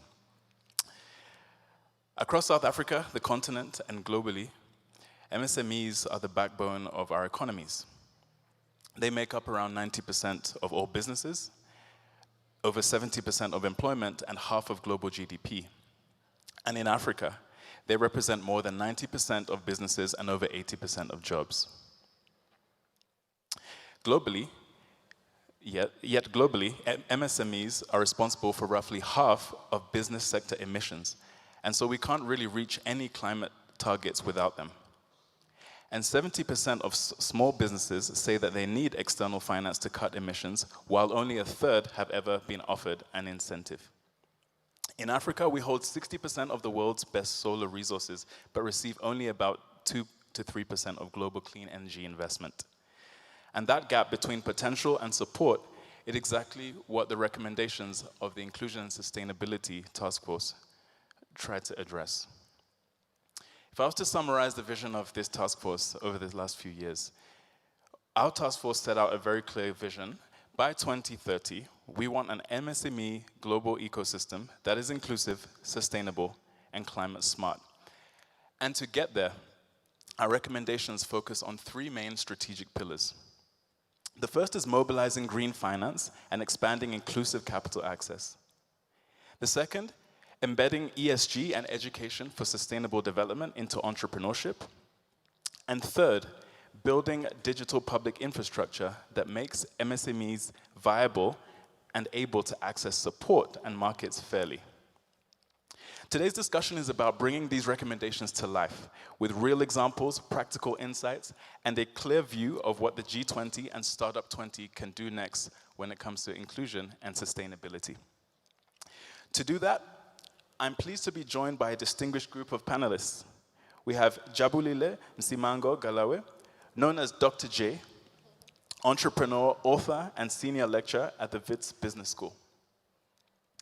We also have Maklase Tolamo, who is a World Economic Forum global shaper, part of the Johannesburg hub, and currently serving as the operations lead for the Alan Gray Entrepreneurship Challenge. We also have Veronica Mutlautsi, Chief Digital Transformation and Innovation Officer at the Small Enterprise Development and Financing Agency. For this session, together with our distinguished panelists, we'll work through each of these recommendations and its key deliverables, looking at what they actually mean in practice. The aim is to explore how these ideas translate into action, where we've seen them working around the world, what gaps that they address, and why they are critical for keeping inclusion, sustainability at the center of the G20 and the Startup20 agenda. And with that, let's begin with our first pillar on green finance. So we'll start with Jabulile. The task force recommends a green credit guarantee scheme to help lenders extend capital to green MSMEs who are currently excluded. In simple terms, could you explain to us why this type of risk-sharing mechanism matters, especially for enterprises led by women, youth, persons with disabilities, and those operating in rural or underserved communities? Okay, thank you. So why we need this kind of a green credit guarantee scheme, for an example, is because if you generally look at the moment, when we talk about green SMMEs, or we generally talk about sustainability, it tends to be a topic of the big corporates. And MSMEs tend to be excluded from that kind of a conversation. And therefore, it became important for us as a task force that we focus on the MMSEs and start looking at ways that can help them also come into the party, and not only come into the party, but also in a way that allows them to thrive and not only survive. And one of the important things then in terms of having, for an example, a green credit guarantee scheme is that it's going to help with taking away a lot of the things that makes the SMMEs not be part of this kind of businesses. Issues like collateral that are required under normal circumstances, formal records, long processes and those kind of things. And we proposed this so that we can take away those barriers, or we can take away those issues that makes MSMEs at the moment not being active. And even if they are active, you find that they don't scale, they stay at a micro level. And if then this recommendation is taken up and operationalized, then we can start seeing our small enterprises playing a big role in the space. Thank you. Thank you very much. And what about, still under the green inclusive finance, what about tax incentives? Over to you, Mahlatse. Another recommendation is to introduce targeted tax incentives to support green innovation amongst SMEs. From your experience with youth and township entrepreneurs, what would effective and accessible green tax incentives look like in practice? And where have you seen similar approaches working well? All right, thank you very much for that question, Danson.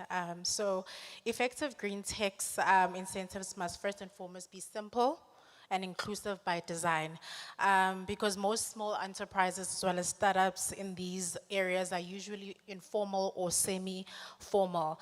So as a result, and we understand that these tax to apply or to actually get these tax incentives, it's usually a really complex process. So as a result, it automatically excludes them from, just getting these resources. So our policy paper recognizes this gap because we also highlighted that South Africa already has, or it provides tax benefits under sections like 12B as well as 37B. But already these benefits already benefit larger corporations, largely because of the complex administrative that it has. And also not a lot of these informal or semi-formal SMMEs in the green space do have that awareness of these benefits. So then just to ensure that this accessible green tax incentives available for MSMEs, it should include simplified claims and digital application systems. So for example, fast track SARS Green MSME portal that lets small businesses upload receipts for qualifying assets.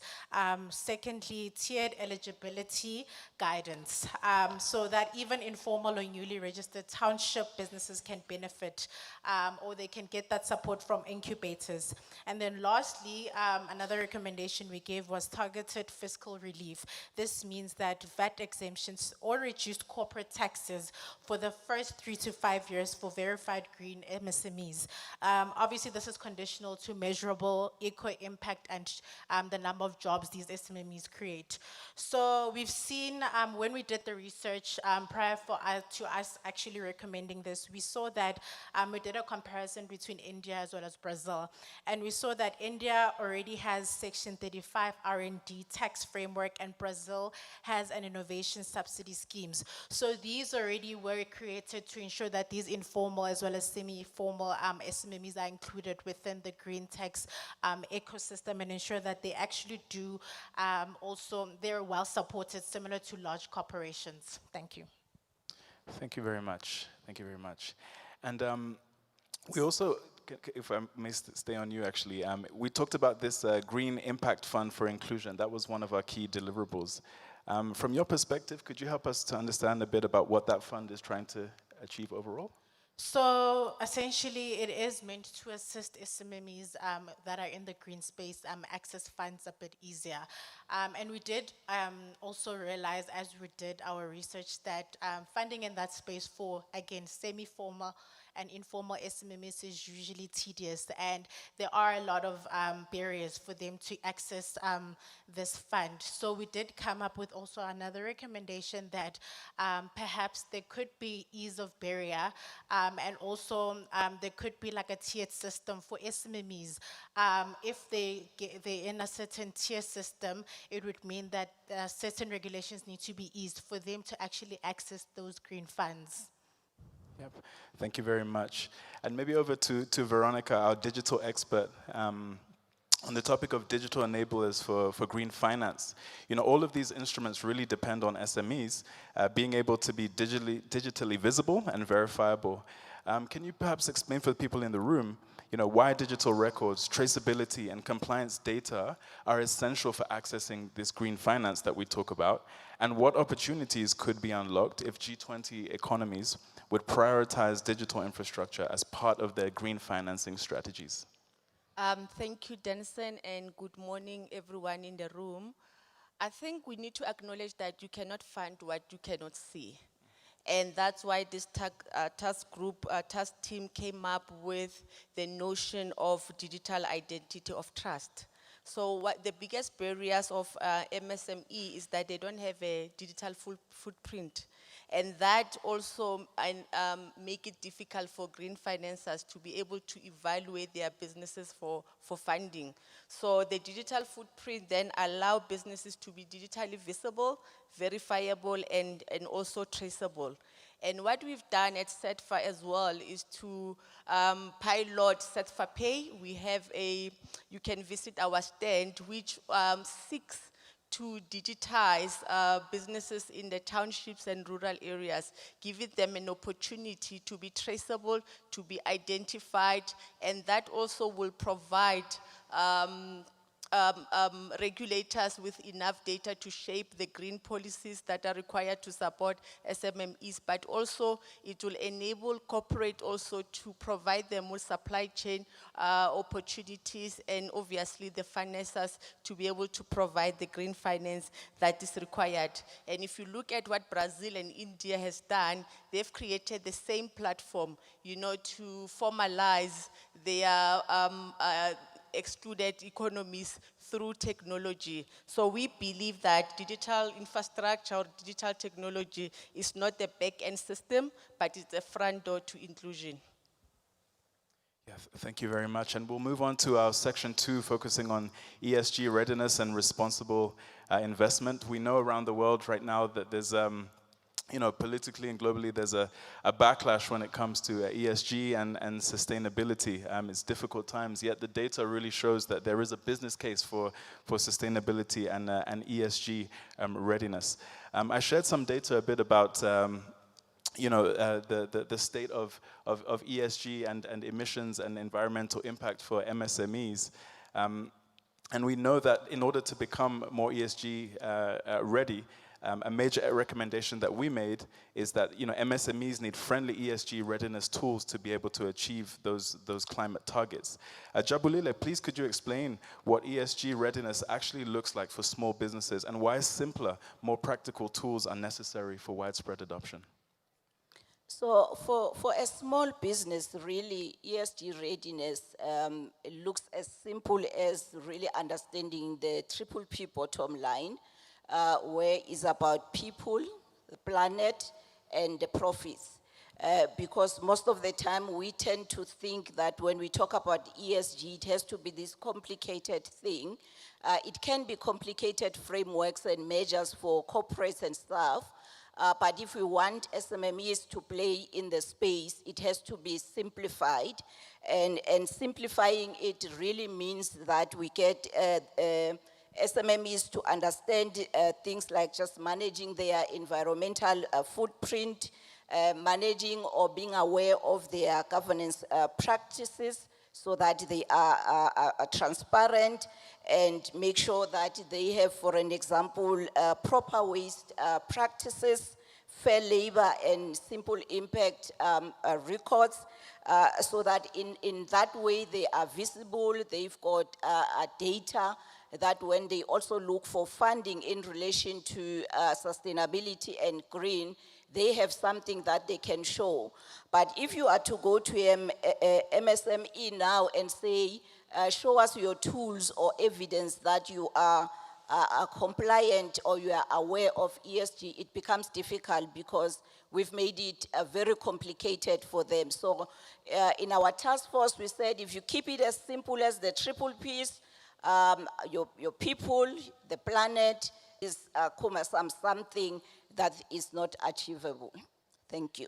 Yeah, thank you for showing us what ESG readiness can look like for small businesses, and why simpler, more practical tools are necessary for that. I think a way that can be achieved is through using digital tools. And so, Veronica, if we can come back to you for a moment, can you help us to understand how technology is helping small business to strengthen their ESG capability?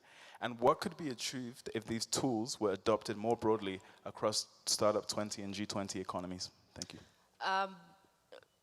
Our discussion in our task force was that we need to democratize ESG, meaning that an entrepreneur, small business in Soweto, and a business in India, in Nairobi, will have the same framework to be able to report on ESG. But also, whenever we think of ESG, we think of this tedious process, reporting expensive consultant that you need to then in-source to be able to help you to comply.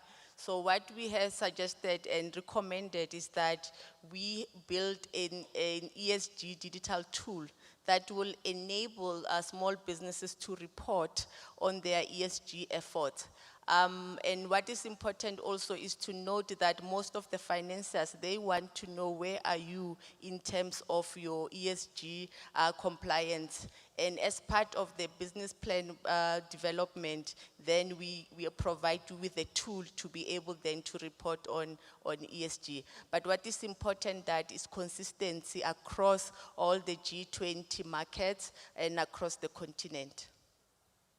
Thank you very much. And if we go back to a young person, for example, as they're starting out and thinking about businesses, we know that there's a big opportunity to sort of embed sustainability into education, so that a young person who's thinking about entrepreneurship can be thinking about profit, and alongside the environment, and alongside how it impacts people and the communities around them. And so one of our recommendations was on embedding sustainability into entrepreneurship training through education for sustainable development. Mklatsi, can you please share an example where this type of learning has meaningfully influenced how a young founder has built their businesses? And how do you see this shaping future startup ecosystems? Thank you, Danson. So I am very fortunate to work with high school kids and exposing them to entrepreneurship, and also similarly to the work that we do at Global Shapers, where our projects are community focused and impact driven. So I'll start with from AJAC, where we expose high school learners to entrepreneurship through challenge-based learning. And over the years, we've increasingly integrated sustainable themes such as climate solutions, or just ventures that focus on community impact. So into the different quests and problem statements that they usually need to come up with. So one of the powerful outcomes that we saw with the learners is that they begin to think of sustainability as part of the DNA of a business, rather than really seeing it only later in life, where they realize that, oh, I need to actually embed sustainability or think about how can actually my business be aligned to the SDG goals, for example. So as a result, what starts as a game or a challenge becomes a mindset shift. They realize that entrepreneurship can actually be a tool to build greener and more inclusive communities. So as mentioned, with the work that we do at Global Shapers, many of our projects are socially impact driven. And this actually also helps us intentionally frame entrepreneurship as a lever for social change within the environment. So we also have seen entrepreneurs move from short-term survivalist business models to more sustainable approaches, such as your green manufacturing, reusing base product lines, as well as community service models. So as a result, then looking ahead, I think we want to ensure that embedding sustainability into entrepreneurship training will influence South Africa's startup ecosystem in 3 ways. So firstly, we will have a new generation of green conscious founders.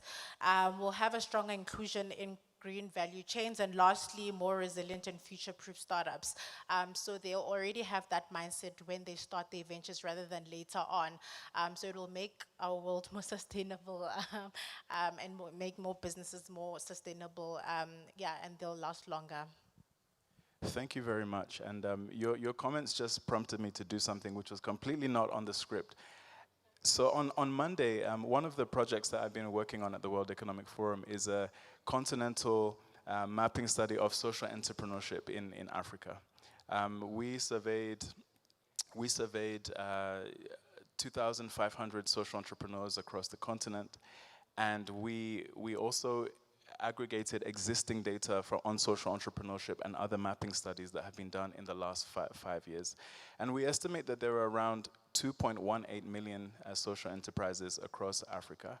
And might I say, this report is launching this Monday, and you are the first people to hear about these findings, and it's actually embargoed. But because you show up for a policy discussion on Friday, I think you deserve to receive early access to this.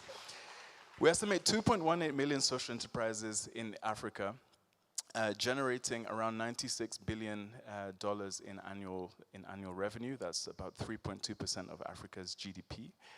Creating at least 12 million jobs. We think it's a lot more, but we've been conservative in our estimates. This is now to your point. More than 1 in 2 of these social entrepreneurs were women, as compared to 1 in 5 for conventional businesses, and then 1 in 3 were led by youth. So when it comes to inclusion and sustainability, I think there is something that's a quiet kind of revolution within Africa's entrepreneurship landscape, where we can see that young people, particularly young women, are at the kind of the forefront of driving inclusive growth that embeds sustainability, inclusion, thinking about people alongside profit and communities and the environment. And it's happening already quietly. And so, our report goes into many different findings. And while we see that, they're driving more inclusion and driving more, they're led by more women, yet led by more young people, we also see that there are much more significant gaps when it comes to accessing finance, right? How is it that more social enterprises are led by women and young people, but yet they receive less of the access to finance? And so this is what our report seeks to go into, and if you'd like to know more, I can talk to you about that. But yeah, that's a Friday gift for you, and Monday you'll receive the full report. But as we start to head towards a close, I think it would be good to move on to our last kind of strategic recommendation and its related deliverables, which is on digital public infrastructure. Let's start with Veronica, and we, another major set of recommendations focuses on how we can have climate-smart digital IDs, MSME registries, and digital public infrastructure. I think it would be helpful for people in the room if you could help us understand, why is it that these foundational systems matter for small businesses in terms of their visibility and inclusion, and effective implementation, and what does effective implementation look like based on your experience? Thank you for that question. I would want to repeat that digitalization is a new language for participation and inclusion. That's very important.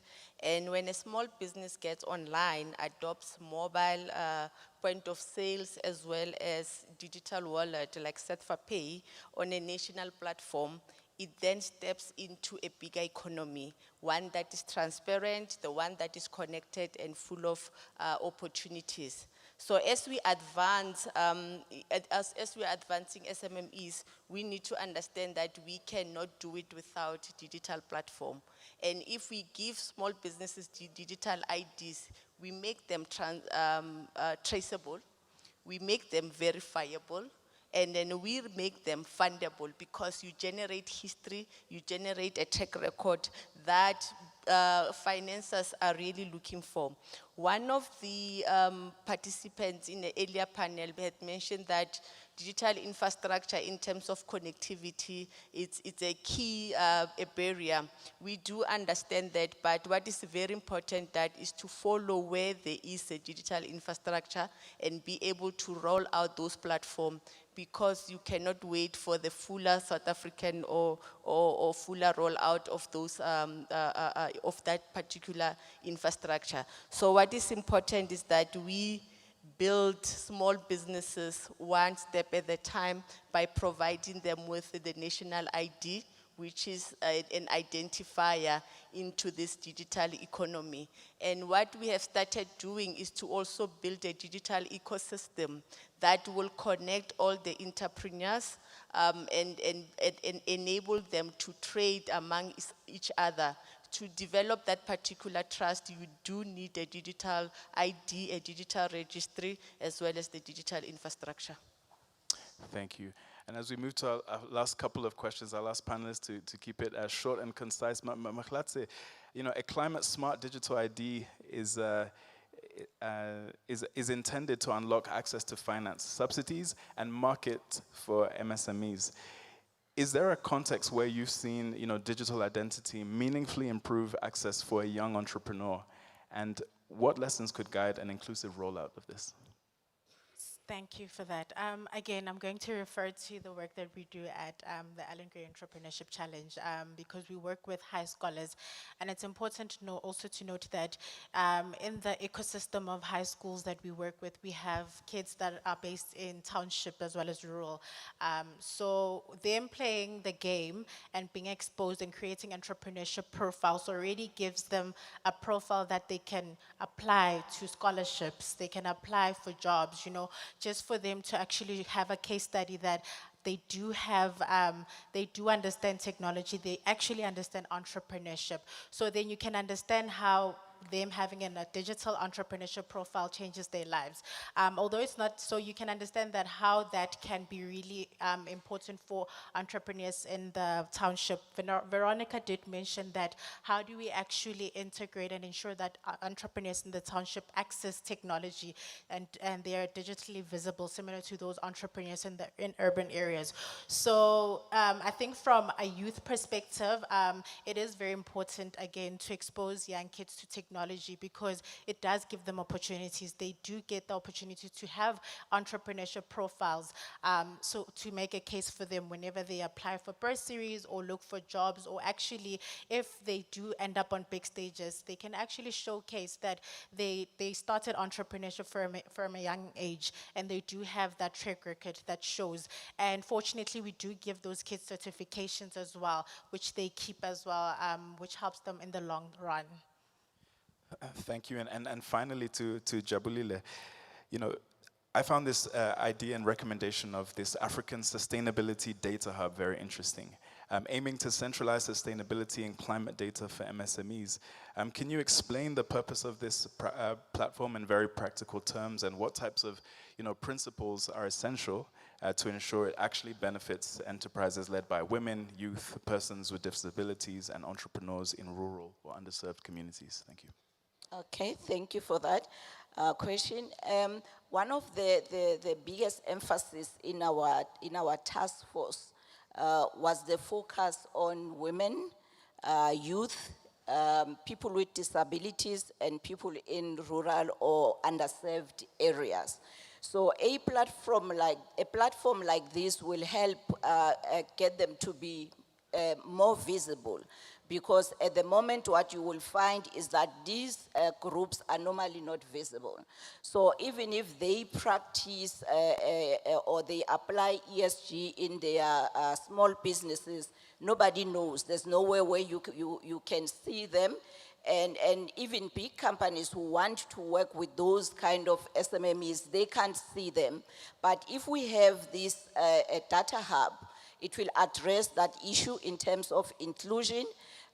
But secondly, it will also help in terms of the SMMEs themselves being able to access the necessary data that they need in relation to ESG and all other things like moving from like climate risk to kind of like market trends and the things that are relevant for their businesses as they continue to implement ESG within their spaces. Thank you. Thank you. And panelists, I'm going to ask one last question, which is just in one sentence, very short, one sentence. What is the single most important action that the G20 Startup 20 should prioritize to make inclusion and sustainability very real for MSMEs? I'll say that again. In one sentence, what is the single most important action for this G20 and Startup 20 to prioritize to make inclusion and sustainability real for MSMEs? Maybe we can start with Veronica. One sentence. Thank you. To respond to that question, I will read out of our report what we have recommended because that's really important. And what we have said is that the G20 should champion a digital inclusion compact for SMMEs or MSMEs.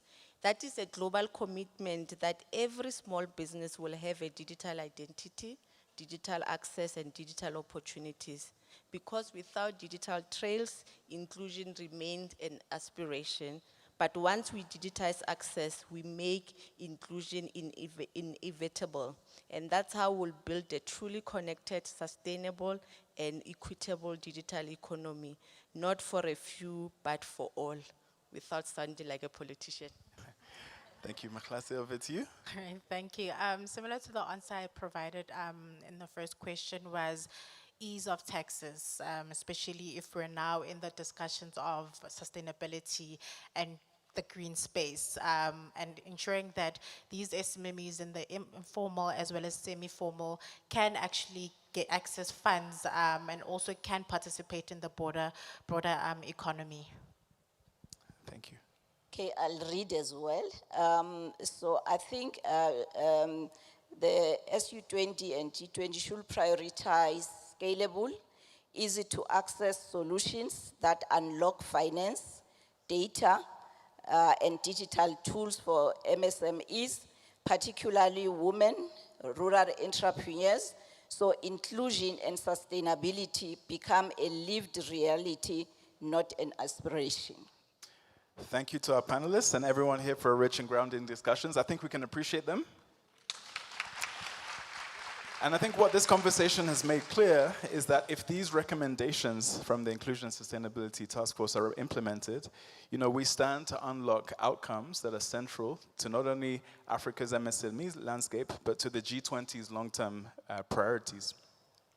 And with those outcomes, what we mean is we can expand equitable access to green finance, especially for youth, women, persons with disabilities, and people within rural and underserved communities, ensuring that this green transition does not leave anybody behind. We can improve access to transparency, accountability, and responsible investment, with MSMEs able to participate more fully in sustainable value chains supported by practical ESG tools and trusted data systems that give investors the confidence to direct capital where it matters the most. And we can build inclusive digital public infrastructure that makes businesses visible, traceable, and eligible for support, strengthening service delivery, reducing leakages, and enabling evidence-based decision-making through regional, disaggregated data and independent evaluations. And we can strengthen national capability by mainstreaming education for sustainable development and ensuring young founders are equipped with the skills, values, and tools needed to lead a low-carbon, socially responsible global economy. And if we get this right, we don't just support MSMEs, we strengthen our global climate commitments, our digital governance, our investment frameworks, and the long-term competitiveness and inclusiveness of our economies. And so thank you once again to our panelists for bringing these recommendations to life, and to all of your engagement and leadership. I look forward to seeing how this work shapes the Startup 20 and G20 agenda in the years ahead. Thank you.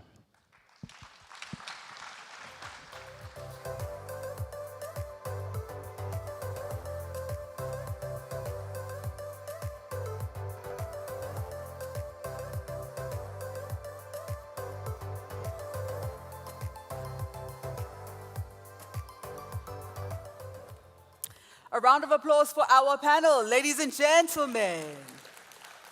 Thank you very much. So just a reminder that we're live on YouTube, and for those of you who are watching from home or from the office using your work data, make sure you send your questions or your comments to either one of our platforms. You can utilize Twitter, Instagram, or Facebook, but use the hashtag SU20 Summit, hashtag G20 as well. Thank you very much. A round of applause for you, dancing. Yes, well done. Wonderful facilitation. Wasn't that insightful? It really was, wasn't it? All right, so we're not leaving anyone behind, including the environment. That's how we roll. Next, we examine building a global innovation ecosystem, moderated by Christelle Sanon. She's the founder and president of United Afro Experts for Innovation. And joining the discussion are Professor Tobekani Lose.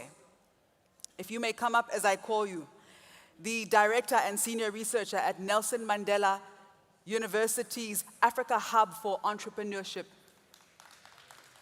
And Hilton Tinnison, the managing director for South Africa and vice president of global partnerships at Growth Wheel. Sbusiso Buna, the chief executive officer and founder of Jobox. Tsegofatso Motaung, the managing director of Cedar Lab Africa. And Acelia Ubis, the regional chapter head of Southern Africa at the Aspen Network of Development Entrepreneurs. Now, the panel will discuss strengthening digital infrastructure across border collaboration and startup policy to scale innovation globally. All right, it's over to you. Thank you very much.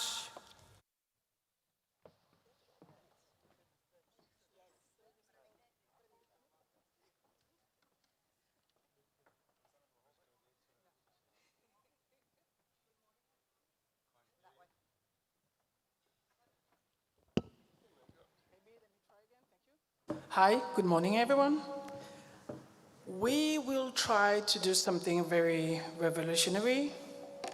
We'll try to stay fully human. Okay, yes, thank you. Fully present to give you this presentation, and to be as interesting as possible to help you focus on us more than your cell phones. I don't know, it's working? So, over the past day, one word has continually resurfaced, almost like a quiet undercurrent shaping all our conversation. And this word is collaboration. It is often presented as a secret source of thriving innovation ecosystems, yet in many ways it feels like something self-evident, something we assume everyone understands.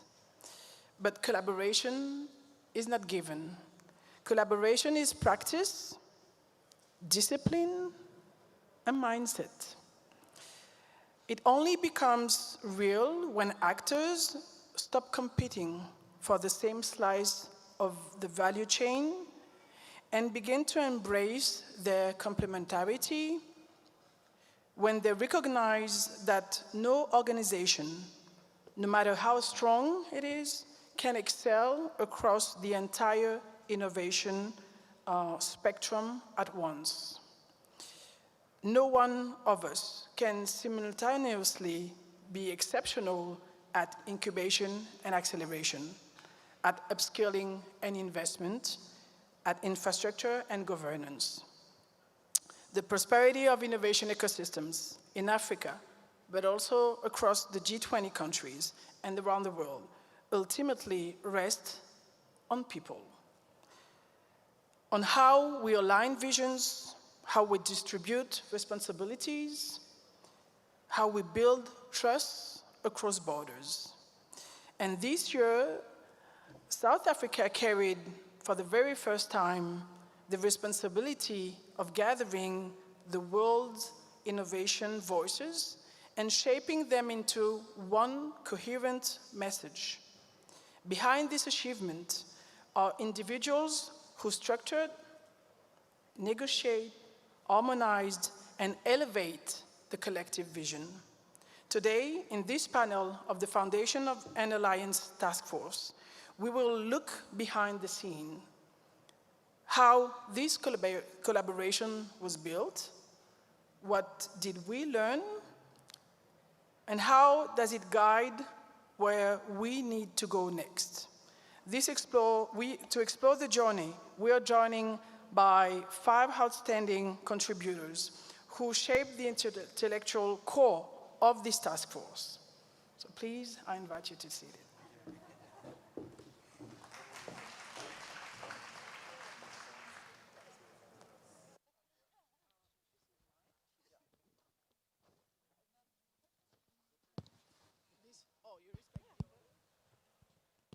Great. It looks like people are listening. Yes? Okay, let's try to keep them on board. So to begin, let's start with the foundation, how diverse ecosystems manage to build a shared understanding and a shared vision. So, Professor Tobekani Lose, you were deeply involved in shaping the task force evidence-based and overall structure. Please give us a general overview of what your work was, and also tell us what kind of collective intelligence, working across regions and disciplines, is essential for the G20 countries wanting to build a truly global ecosystem.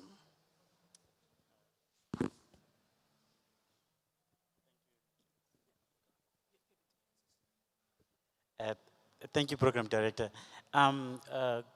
Good morning once again, colleagues. So I think the point of departure would be, being tasked with such amount of work, working across all 20 economies. I think one part of the task force that I was leading is that to ensure that I think one of the definitions actually that I learned from my colleague was who is an entrepreneur? Let's start there. Because we're working closely and ensuring that we all support and also produce a paper when it comes to policy. But one of the key takeaway for me was a person who practices entrepreneurship. That person is called an entrepreneur. That means that it's not only theoretical based. Even the papers that we produce, yes, it's theory, but what is it that it does for an entrepreneur that is actually practicing entrepreneurship? And then one of the key points that we have learned across different regions is the culture and perspective. Certain things, more than competition, as you alluded earlier, it's good to collaborate, to learn from one another, and to ensure that we're working towards a shared vision. So one of the aspects that sometimes it's key within the region was the wide range of set of skills. We're learning from one another. So to me, that one of the takeaway that we envisage and also we took away from this task force. And in terms of the collective intelligence, in terms of the G20, it is important that out of the 20 economies, we're contributing 20% of the global GDP. So with that being said, one of the things that we have learned within the task force is not sometimes the know-how. It's good to also the know-who. Because the people that you work with and the people that you associate with, they tend to shape the policy. And one of the key takeaways that we have learned is that policy shape culture. So as we hear today, we're ensuring that we draft a policy, as the minister indicated yesterday, that we make sure that an entrepreneur in the villages or in the rural areas, all of these recommendations that we have alluded, it talks to them. So because out of that policy, it will create a culture of entrepreneurship development. And of course, also in terms of inclusivity and resilience. So those are the things that we have learned some of the global economies that we are working with closely.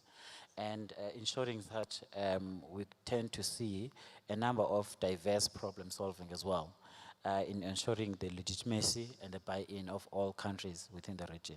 So I'll stop there for now. Thank you.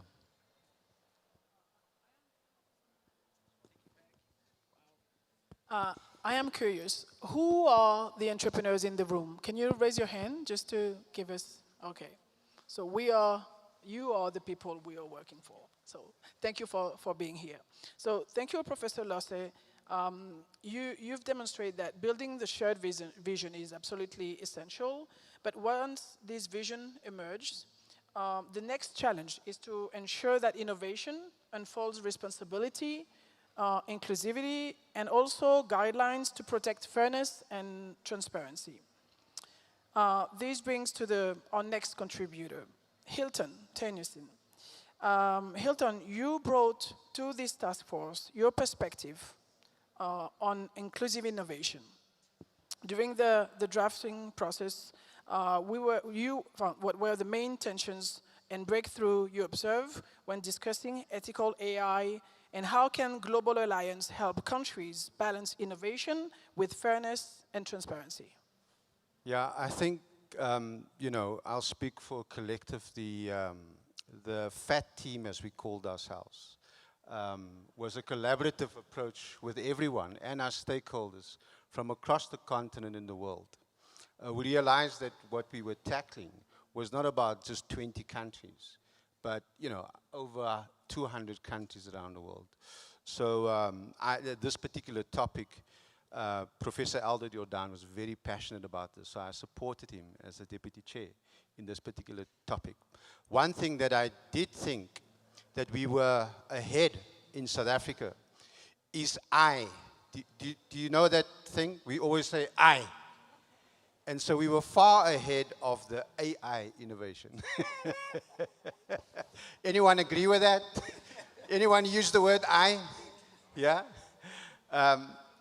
But, this perhaps is one of the challenges and the opportunities for us as the host of the Startup20 to kind of look at how is this fast-growing innovation going to not leave us behind as tier 3 countries, as tier 2 countries. We now know that in the tier 1 countries, they've gone far ahead. All of us here, who's using AI? Put up, please stand if you're using AI. Please stand if you're using AI. You have to stand if you're using AI. So all of us also stand. Stand if you're using AI. Che, are you using AI?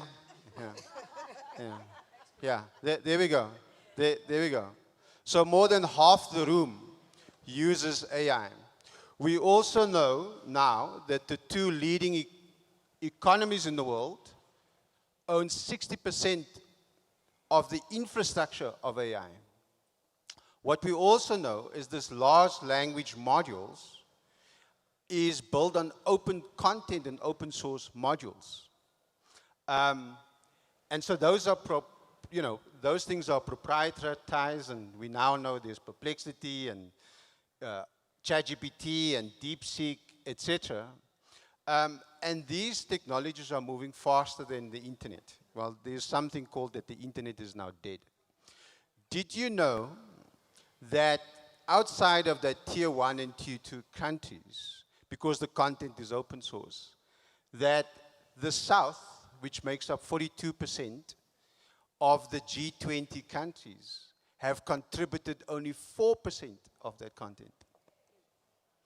And so therein lies the opportunity to look at the policies that we recommend to help with the regulation. There's a lot of us, in particular in Africa, that has the attitude, let's see and wait when this thing is done. That is not going to help us.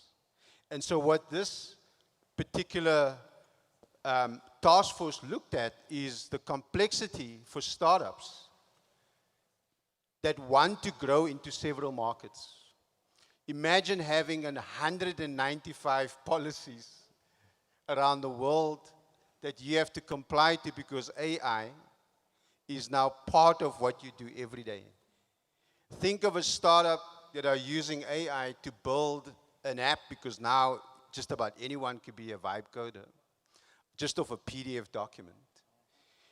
And then ultimately what that does, when someone signs up in Brazil or in Canada or in Ethiopia or in Australia, you now need 4 lawyers to help you with the regulation around AI. And so I think what we've drafted is to highlight some of the actions that the policymakers should take, but also to make it humanized so that startups and MSMEs understand how it impacts their businesses. The question of sovereignty and operability comes in.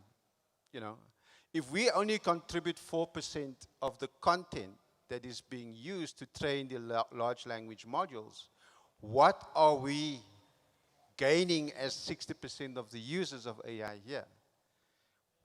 You know, there's propaganda, but also there's data that if you ask, I think Chair mentioned it, that you ask a question in, you know, in one of the, or no, Minister mentioned it during her speech yesterday, that you ask DeepSeek something, and you then ask OpenAI something, it has 2 different versions of the truth. And I think there is the opportunity for us within the tier 3 countries to perhaps consider what has been built, what policies are available and integrated, and fast track our own policies. The issue on inclusion, we have a new majority in South Africa and perhaps on the continent that 51% of all human beings are women. It's the fastest growing entrepreneurs on the continent and around the world. Yet their participation in the tech sector is only 17%. Their access to funding and opportunities around 4%. And this for us was critical in the formation of the policy and the recommendations, is that we have to accelerate and consider that women is just not here to do the admin work and the research work and sit here and talk about these things, but participate in the value proposition and the value chains that this new thing called AI is going to bring to us. It's not going away.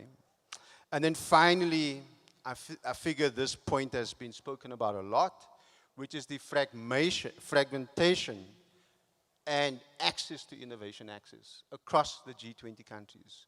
And so what you'll hear from across the board, and that our chair has highlighted, is that we can't have across the G20 countries that, for example, Saudi Arabia is far ahead of us, and we're not able to participate in what they've built.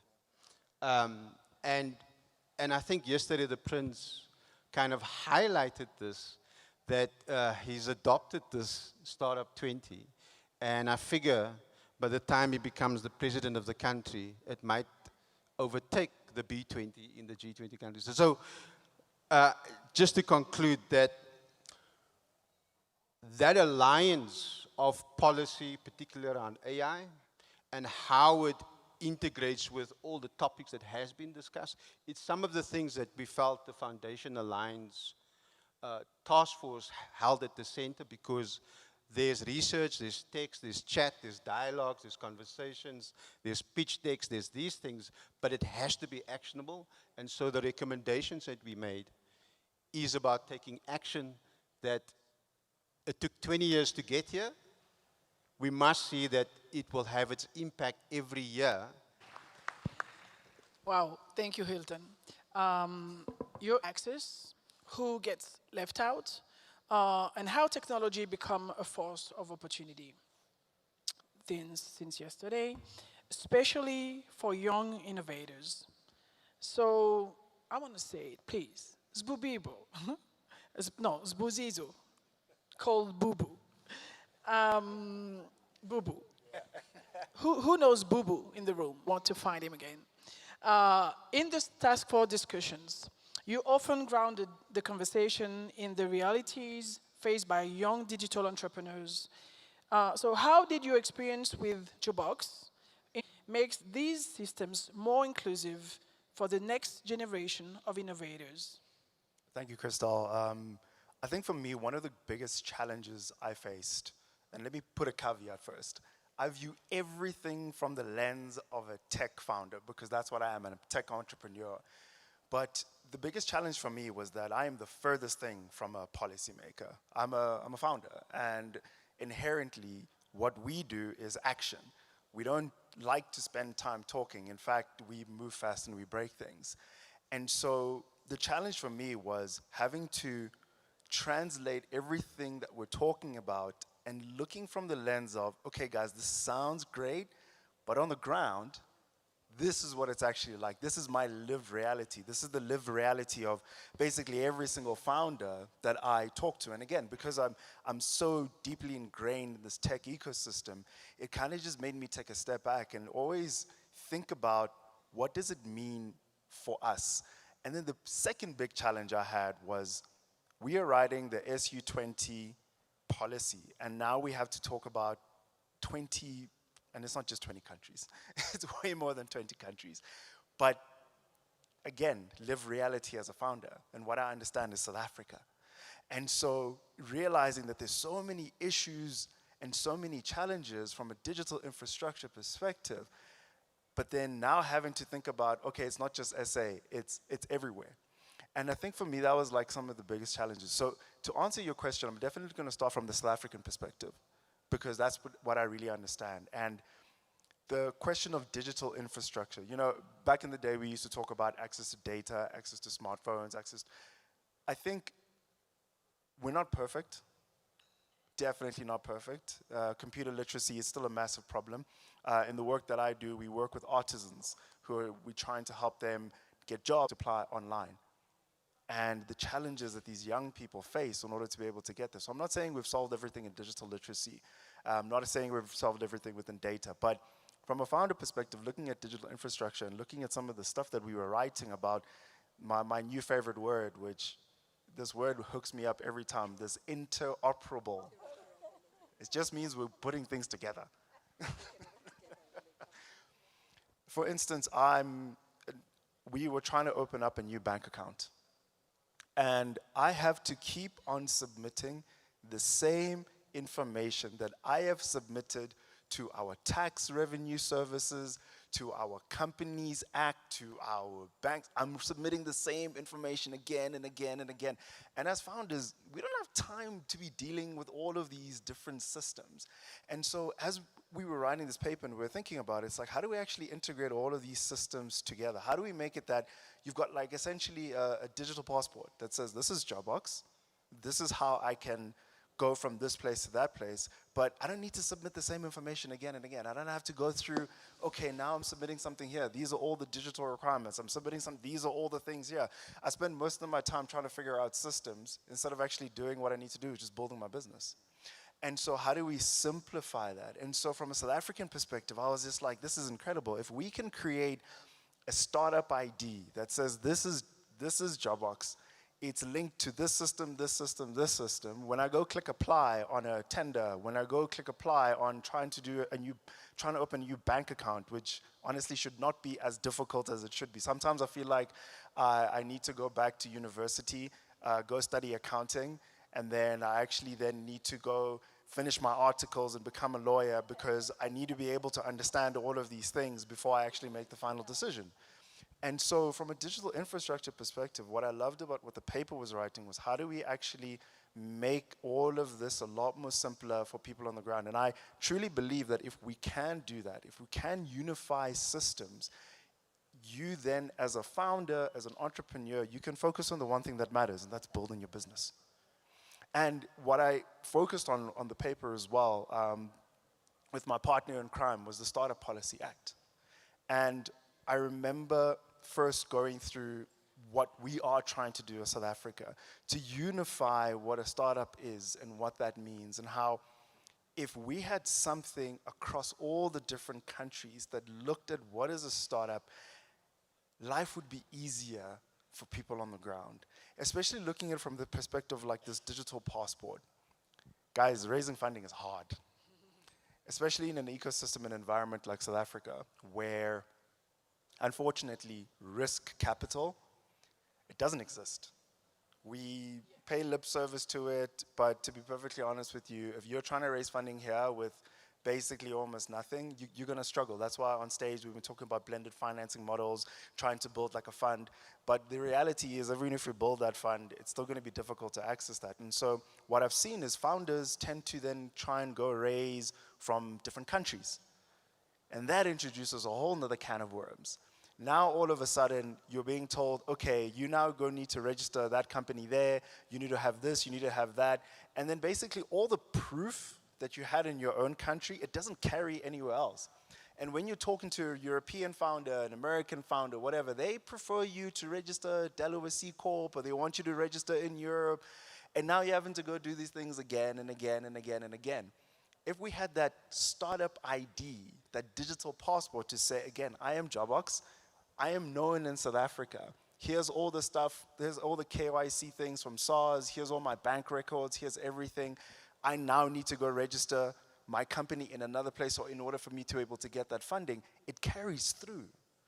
And if we really can get that going across the whole G20, that's when you're going to see real growth. That's where you're going to see Brazilian startups raising funding from, being able to easier raise funding from European investors. That's how we begin to actually support and grow people like me on the ground. And so that's what I was really passionate about when I was going through the paper, and it just made a lot of sense to me, is that if we can figure at least this one thing out, because there's so many things we need to figure out, but let's just figure this one thing out, which is how do we have that startup ID that allows for the digital infrastructure in every system to be able to talk to each other. I think we're going to be able to really make a dent. This is why we need entrepreneurs on board, definitely. Thank you, Boo Boo. Let's surprise our audience to see if they're following. Our next speaker will not be Chigo Fatso, but we jump directly to Ursula. You helped shape the idea of a global ecosystem exchange, okay? Drawing from your experience building entrepreneur support systems, what did you personally take from translating that vision into actionable proposal? And what kind of mindset, again, what kind of mindset change do G20 policymakers need to make such cross-border exchange a reality? Thank you, Christelle, and good morning, everybody. Yes. I think that, first of all, that set it up so nicely. Thank you, Boo Boo, because you really made it real. I would actually start by saying, from my personal perspective in the role that I play at the Aspen Network of Development Entrepreneurs, one thing that we have learned is that ecosystems don't connect themselves. It's the people that do, and the institutions that, that those people use as levers that actually connect ecosystems. So I love what Professor Losse said as he started it off by saying it's not just about know-how, it's also about know-who. So one of the challenges that we had right up front was to create at the time, we were calling it a global startup network that essentially was going to still keep this conversation going from presidency to presidency, something that we could institutionalize that would house the key recommendations that are coming out of this presidency, out of the Startup20 in the South African presidency, to continue, to give it continuity across the next presidencies, and irrespective of where this goes and which ecosystems it touches. So already, for me, from an Andy perspective, that's something that we already try to do. So in the beginning, it seemed, oh, we could totally do this. So we're going to have a lot of really good conversations with people. But then we realized very quickly that it had to be more than just a framework. It had to be something that really recognized the challenges on the ground. And that's why it's so cool that you actually explained it from that perspective, from a very human, as a founder, these are the challenges that we find. But as I was listening to the discussions in the panels this morning, as well as the panels yesterday, what really came out was that the global ecosystem exchange that we ended up designing ended up becoming, we very quickly realized we didn't want to do an additional thing. We rather wanted to do a framework that could help test out all of the recommendations that were coming out from the different, from all the other task forces and all the other groups in our task force as well. So I think that very importantly, then we started thinking, all right, so how do we actually go take this into action? And the first thing that came through was what Hilton already alluded to. So a digital platform that can make it easier for companies like Dropbox to have indeed all of their information and have that information be validated and validly recognized across the world as if it was across town. But on the other hand, we also recognize the importance of these local ecosystems and how do we actually then take that and let it be more than just paper and more than just a digital platform. And so the global ecosystem exchange is also anchored on gateway nodes that are locally based. So across the different G20 geographies in the different nations. Something that actually says, this is a physical space that recognizes the existing infrastructure. A lot was said today by the previous panels about innovation hubs that South Africa is very familiar with, about, we have a lot of spaces that are already in place where we are already trying to do this. What if we could connect those spaces to this platform that is also anchored on governance that is accepted and that is recognized and implemented across the different G20 countries. If we agree on how we should trade, if we agree on what it is that we need for an entrepreneur to be recognized in terms of their skills, or even in terms of their history, their financial history, if all of that can be done using a common platform, then we don't have, but at the same time, gives us the opportunity to also not impose policies. You spoke about the Startup Act, which is something that some countries have already, some nations have already ratified their Startup Act. Some, like South Africa, are on the way to do that. We are all in different points, but how do we learn as well from what other countries have done successfully? How do we then decide, based on what is the existing frameworks and infrastructure that we already have, how do we then pool what we can and use in our context and adopt that? And so these global nodes, these gateway nodes are also meant to be learning spaces. Spaces where you can test out, where you can pilot things like the passport, as well as the startup passport and the startup ID. Places where we can test out policies around, digital equity, and places where we can also link out things like digital infrastructure and actually say, well, look, this works. And if it works, maybe nationally we can now roll it out and it can become something of a national practice, but also maybe now we can show it to the other countries in the G20 so that they can also adopt. And so it enables us to have an exchange that indeed ecosystems share from global to local, but they also share from local to global.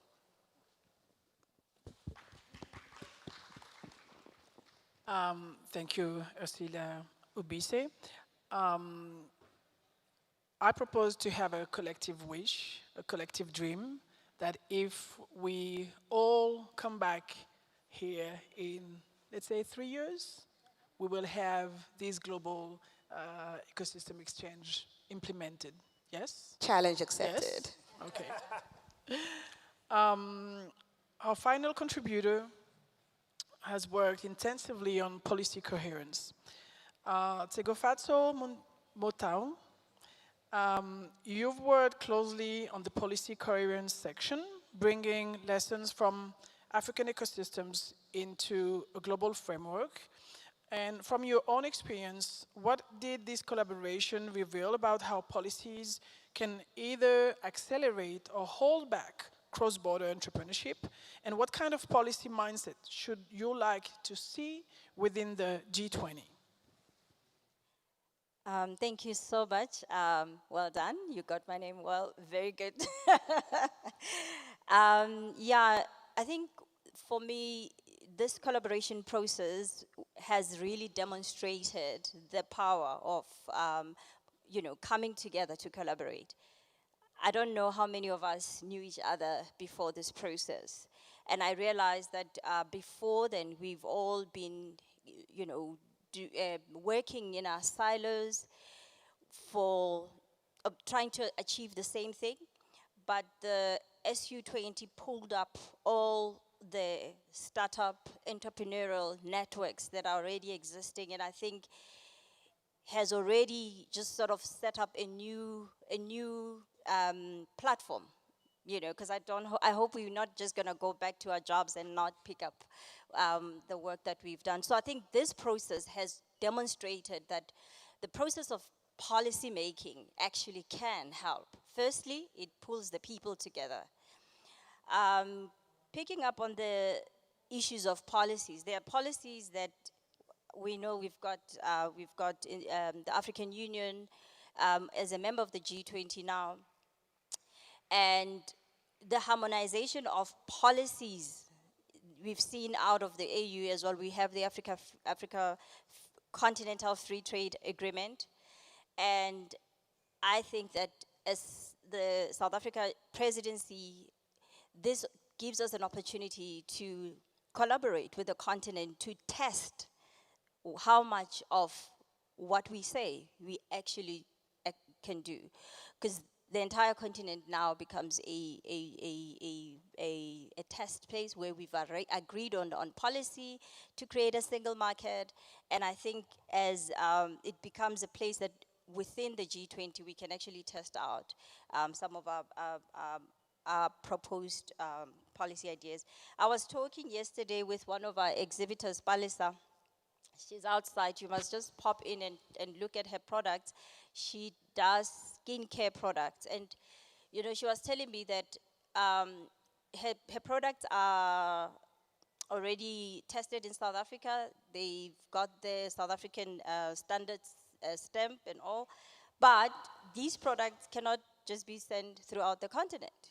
So these are some of the practical policy harmonization that needs to happen. If we can, within our region in the continent, to say, how do we harmonize policies that will enable products to move between the borders? Because we've already agreed the policy. We don't even have to develop a new one. We've agreed, we've ratified the free trade agreement area, we've agreed on that. So the challenge remains, how much of the policies that we have discussed are we actually determined to implement? I think for me that is one of the things. The other part that I think becomes on the barriers. Whilst we come together at G20, AU, multinational bodies, there's still the conflict of national interest versus your multilateral objective. And we've seen it in the continent. We had a situation with Botswana and our beef, just next door. And that goes on and on with the tariffs that we've had to deal with.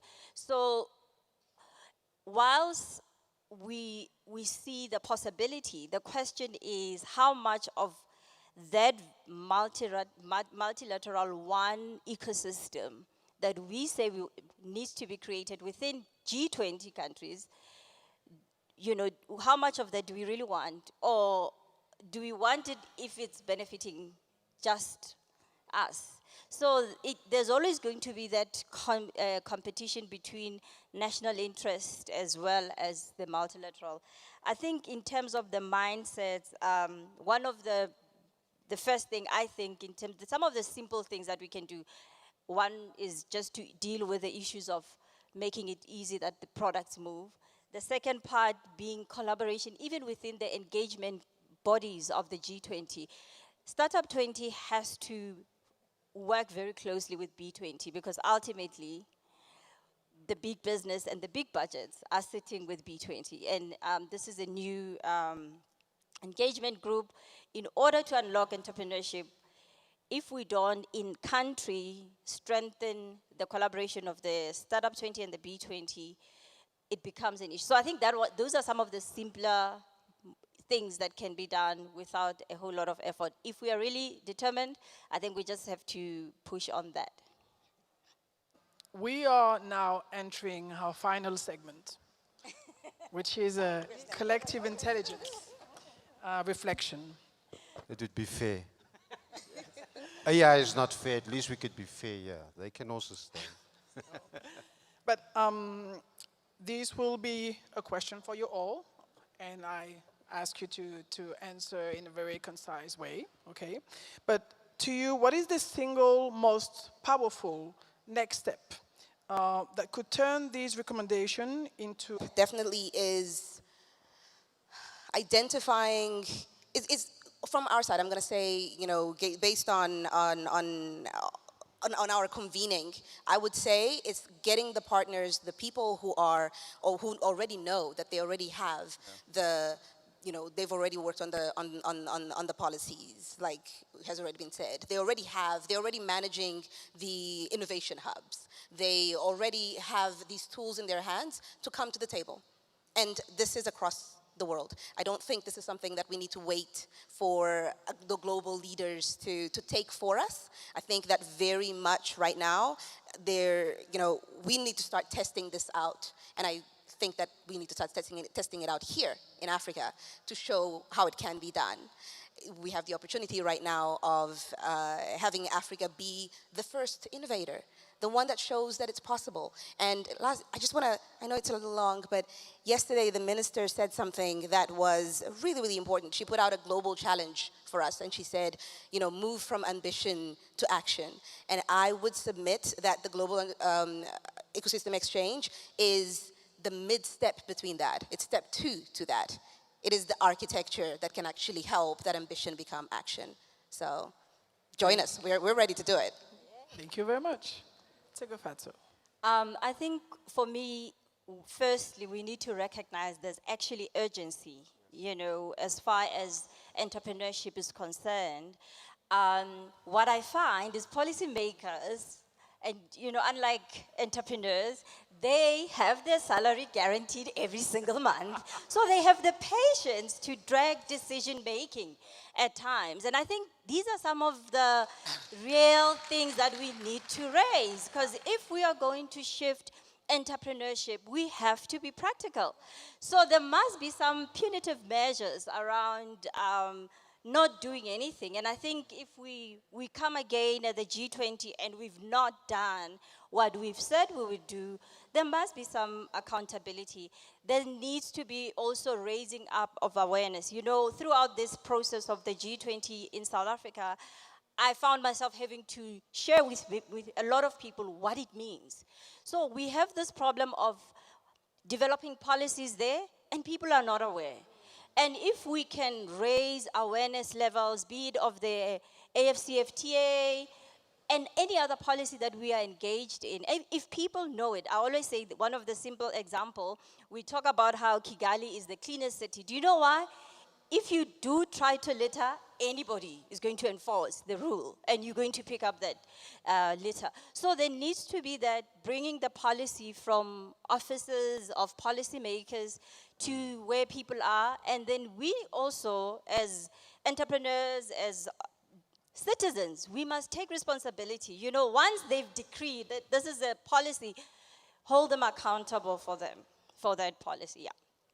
Thank you very much. Boo-boo? I mean, I want to touch on what Tseho said there.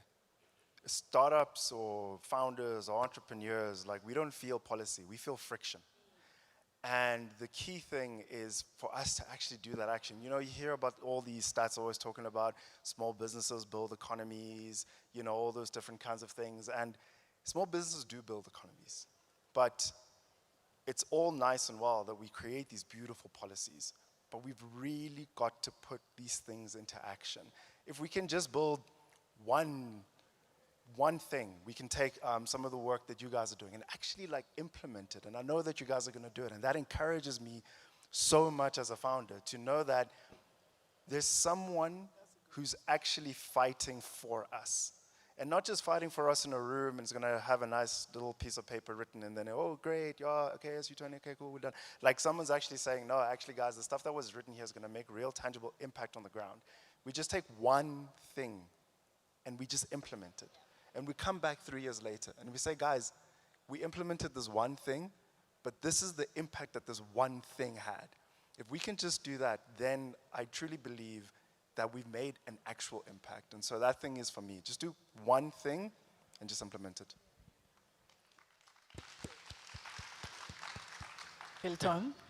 I was called DC in our group, and sometimes Chief Operational Officer, and sometimes I was pushing everyone very hard to make sure that we deliver a great paper, to the International Secretariat that will continue this work in the United States and whichever country goes beyond that. I think we created somewhere around over 150 documents, averaging around 300 pages. So to you, I want to ask, did you download the policy document? Put your hand up. How many of you have read what we're talking about? So there's obviously a lot of work that we need to do and we need to simplify what we are talking about.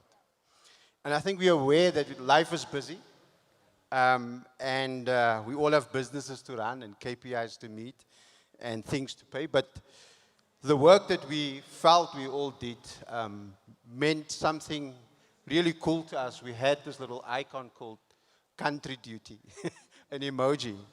And so that was kind of, particularly in the digital sovereignty and AI and those kind of things, there's 4 things that stood out for us, or 5 things that stood out for us for action. But it was encompassed into one line that said, an alliance-based solution with 5 pillars for balancing innovation and fairness. Currently, within the innovation space, annually, there's a $780 billion shortfall that affect particularly tier 3 and tier 2 countries around the world, not just the G20 countries, and not the South. The South makes up 42% of the G20 countries. So it's quite a big population. And we felt that one of the things that's going to impact us as we hear about cultural imperialism through AI is that we need to have transparency in infrastructure to ensure that we all have control of where AI is going. Then second was distributed computing. We don't have one data center, AI data center on the African continent. And then finally, we spoke about regulatory boxes, embedded inclusion mechanisms, and perhaps finally what Tsepo was saying was harmonized standards and local adoption. And so I think what we are saying is that we need to move forward, and the work that we have put together as a Startup20 task force should be enabled for our kids that are still in schools. Thank you, Hilton. Well, you guys have taken my time. So, community development over individual development. Thank you. So thank you, panel, for your clarity, your leadership, and your commitment. Thank you, everyone. Thank you, colleagues.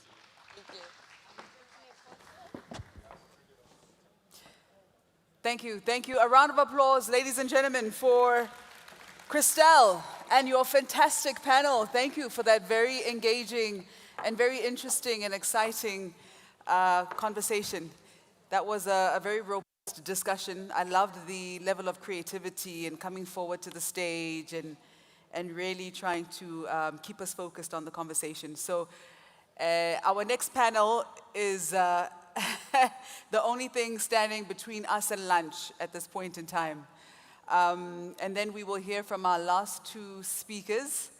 And I'm very excited to introduce our final panel for this second day. Ladies and gentlemen, Yeah, just a shout out to our task force panel, right? So for our last panel discussion of the summit, we'll hear lessons from around the world on scaling startups, lessons from ecosystem builders in developed and developing economies. I'm pleased to introduce our moderator, if you may, please come up, Gianluca Riccio. A round of applause for her, thank you very much. She's the chair of Finance Committee of the Business at OECD. He is, I turned you into a woman. He's joined by an international panel of experts that I would also like to introduce to the platform. Christopher Racal from the Minority Business Development Agency and SU20 in the United States of America. Please, if you may come up. Peter Mebert from the Mebert Group. Franziska Tubert from the Bude Verband Deutsch Startup20. I hope I did that pronunciation some justice. I did? All right, thank you very much. And let's just make sure we've got all the panelists here. Tsembani Kupane, the Senior Manager for the Seed Fund at the Technology Innovation Agency, and Tom Mkwanazi, the Chief Executive Officer of the Wholesale and Retail CETA. And together they will share strategies, insights, and examples of their respective ecosystems.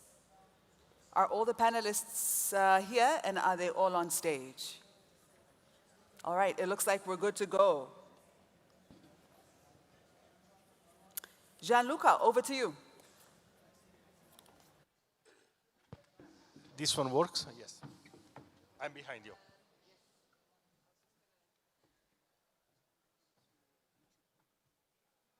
Yeah, please go.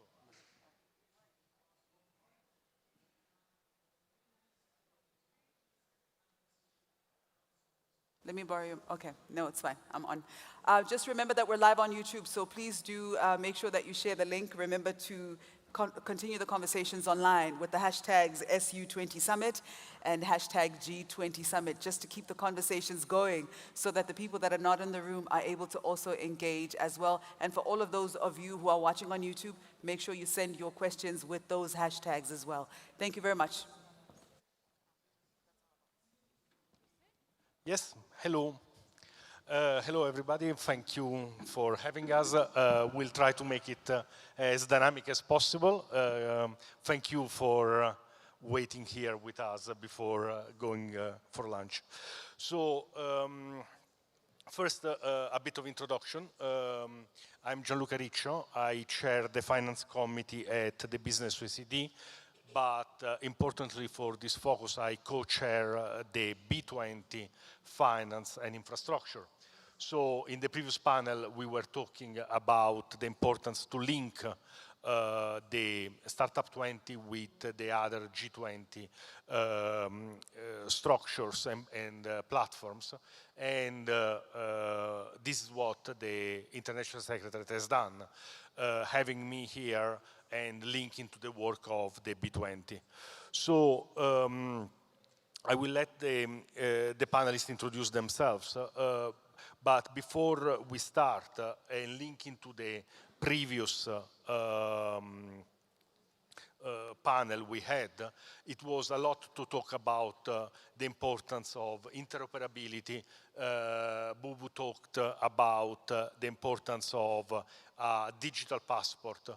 Well, that is exactly how the importance of the G20 plays.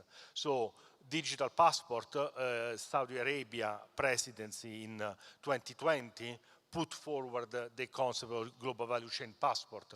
And there are some evolution that is happening in that. So some of these elements are happening.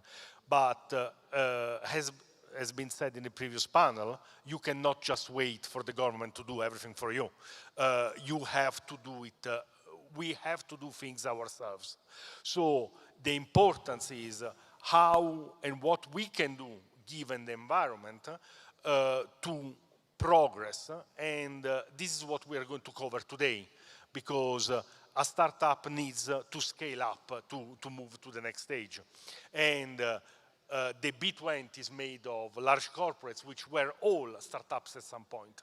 So it's important that scaling up is critical, and it's important to understand what are the steps that make the environment, the financing, the skills, the education, and the markets grow. From a finance perspective, because it's my field, what I can tell you in this important presidency in South Africa that has happened in the B20 is the importance of ensuring not only the source of the funds, but the flow of the funds. So how we make sure that from large investments, the funds flow through to smaller players and to SMEs and startups, and how we develop the local economy together with the big infrastructure project that be financed. But obviously it's important environment. And this is how I would like to start and to our panelists. Francisca, may I start with you, if you introduce yourself, and give us a view from Europe. How do you see the biggest improvements that have happened, and what improvement they provided, and what are the challenges still open? Thank you.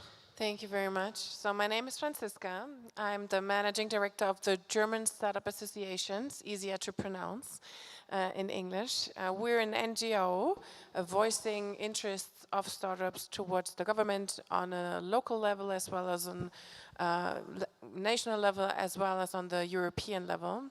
And we are member fee based, so we're really at the heart of the startup scene in Germany, been active for 15 years. And you asked about the European view. So what I guess Germany and France have been doing over the last 15 years as the leading countries in the EU, they've been really fostering their startup ecosystem.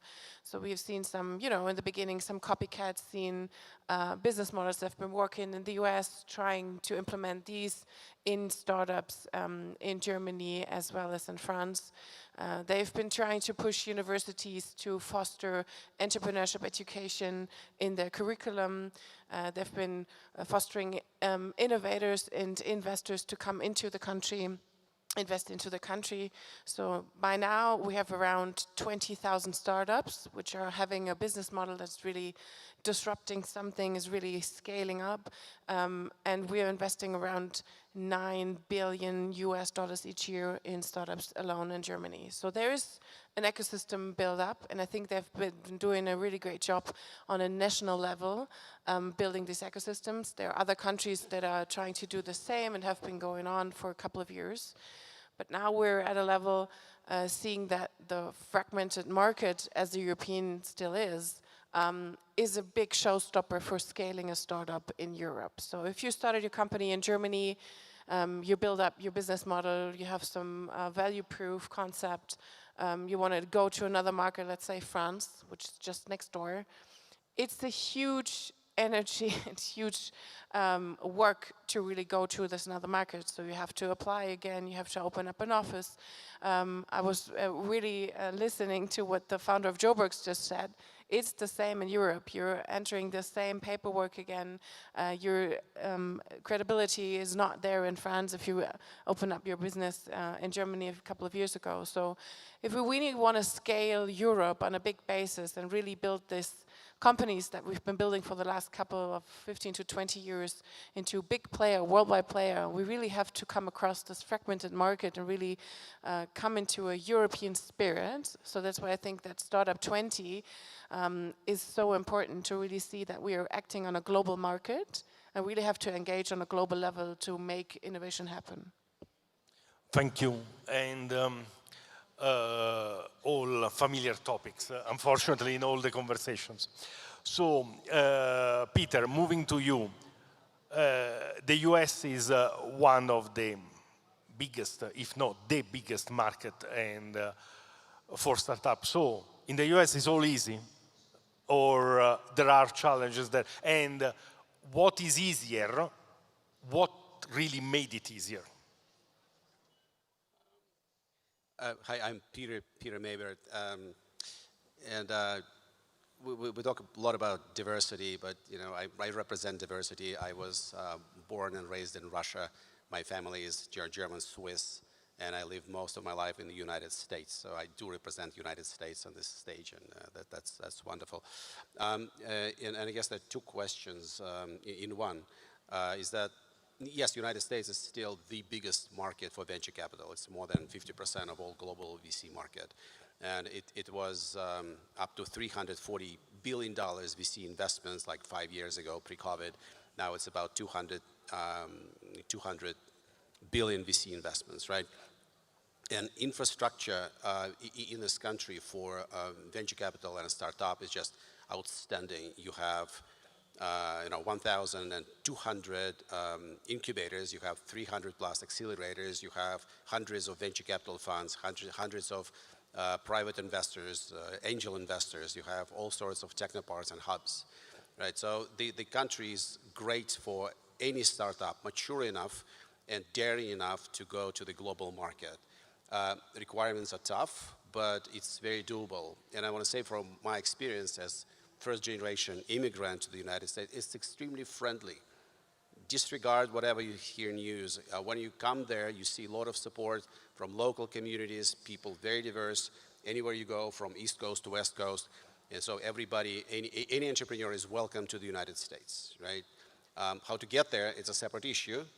And do you want me to comment on that, or it's a separate question? Yeah, so again, we analyze a lot of this, and we work with 200 plus startup communities around the world, Latin America, Africa, Asia, parts of Europe as well. And typically the barriers I can break down in two, right? One is also hard barriers, right? You need to understand legal structure, how to get your visa, how to enter country legally, how to set up an entity, how financing works, how equity markets work, all these good things, right? How the employment law works in the United States. And you have to just understand that, not to get yourself into trouble, right? But a second thing is crucially important, maybe even more important. It's a cultural or soft barriers. You need to understand the local culture and respect it. You need to understand how to communicate, how to network, how to negotiate, how to communicate with investor community, how to build your team, multinational teams there. So these barriers are there, right?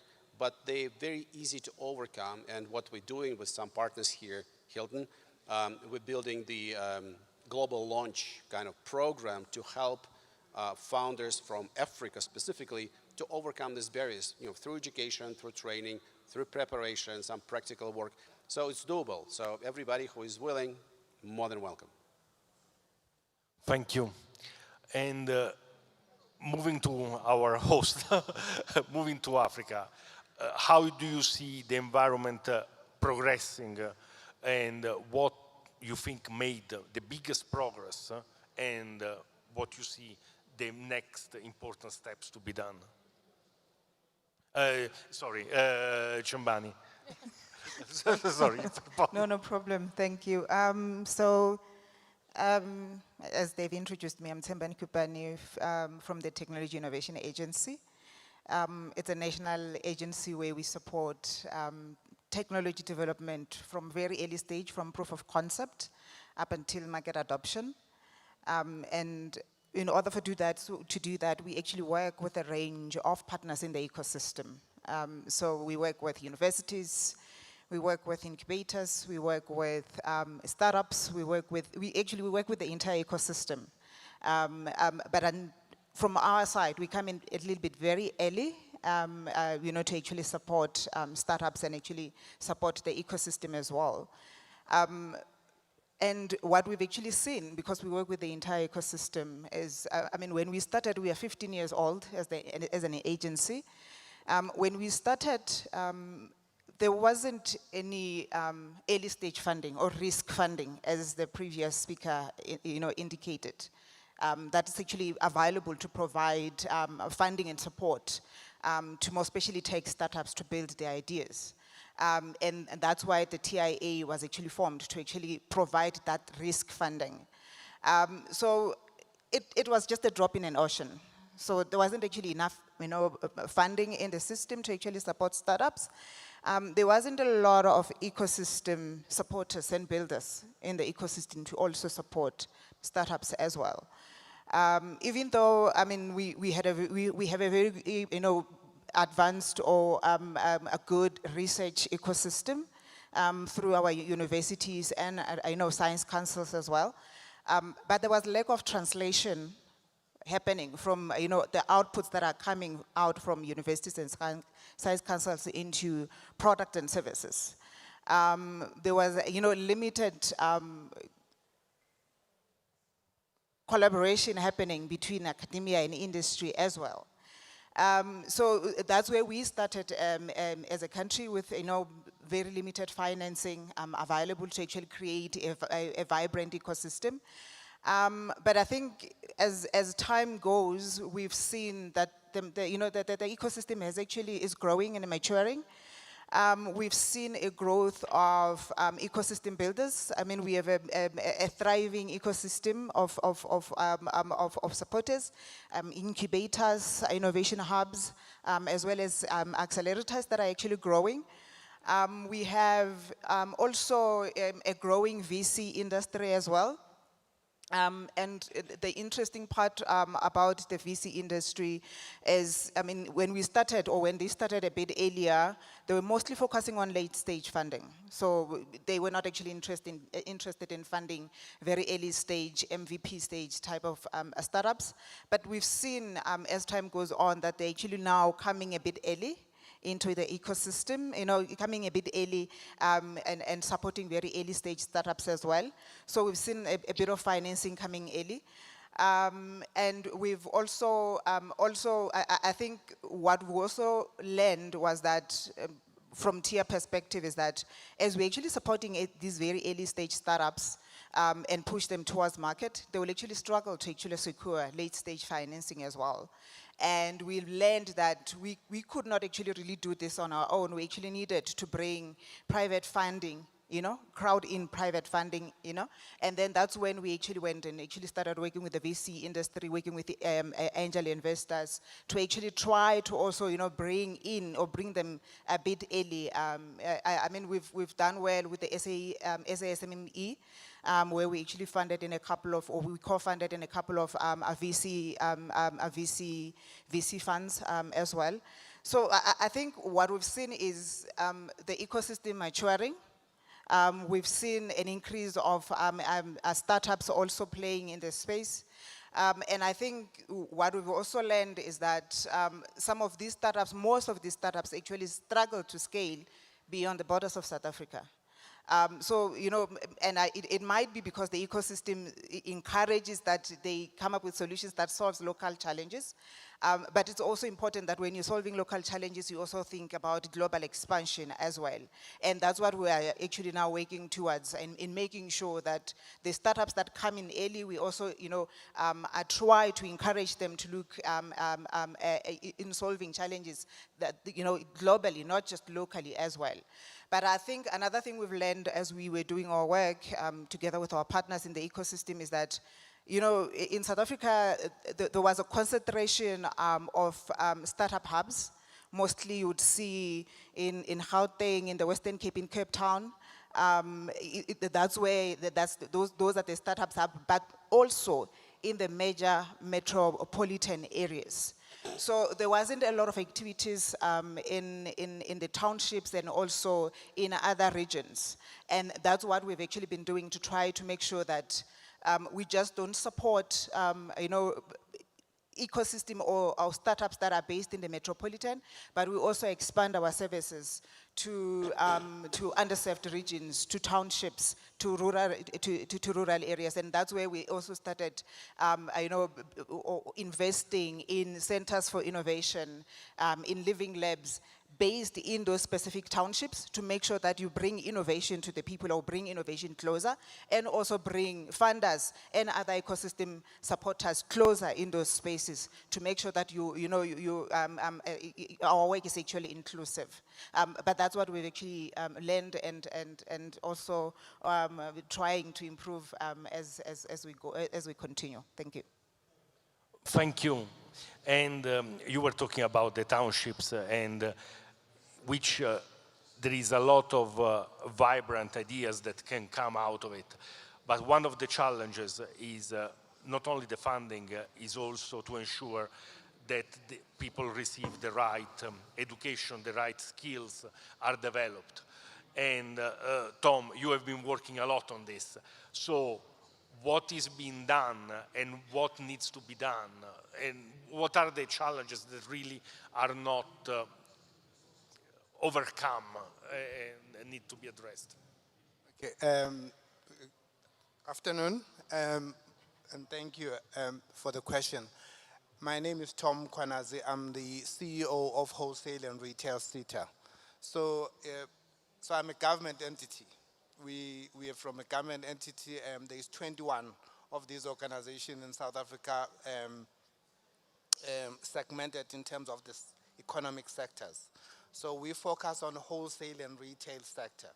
And this sector contributes about 14% into our GDP in the country. So it's quite a big sector, and in terms of employment, it's about 20% into the labor market. So our role really is quite broad because we're looking at people that are in the employ of the organization to be upskilled, multi-skilled, re-skilled. We're also looking at young people that don't have opportunity, they have just left school, because the issue that we have is that young people come out of the university, colleges, they've got knowledge, they are educated, but they don't have the skills to get into the employment. So that's one part of the work that we do. Then we focus ensuring that also those young people that come out of this environment start their own employment. So we've then got a segment where we're focusing on 4 areas, which is SMMEs. We support SMMEs for skills development. We support informal sector, informal traders. In South Africa, we know that it's a sector that is huge. It contributes about 180 billion rands in South African rands. And that's an important sector. And then we also support what we call entrepreneurship development. Okay, and then we support community-based organizations. So all these 4 that I've indicated to you have got different needs in terms of their training needs that they have. So the informal sector, it's a guy that is working out there and it doesn't have time to be going for a training program. So we had to ensure that the training program is therefore fit for purpose for them to be able to learn and grow their businesses. And obviously they struggle with all the other issues that we are talking about, compliance, issues, municipal bylaws, if it's in food, understanding issues of food safety. That's the work that we do. So over the years, over the past 5 years, I think we've supported over 20,000 in SMMEs, over 15,000 informal traders, over 1,000 of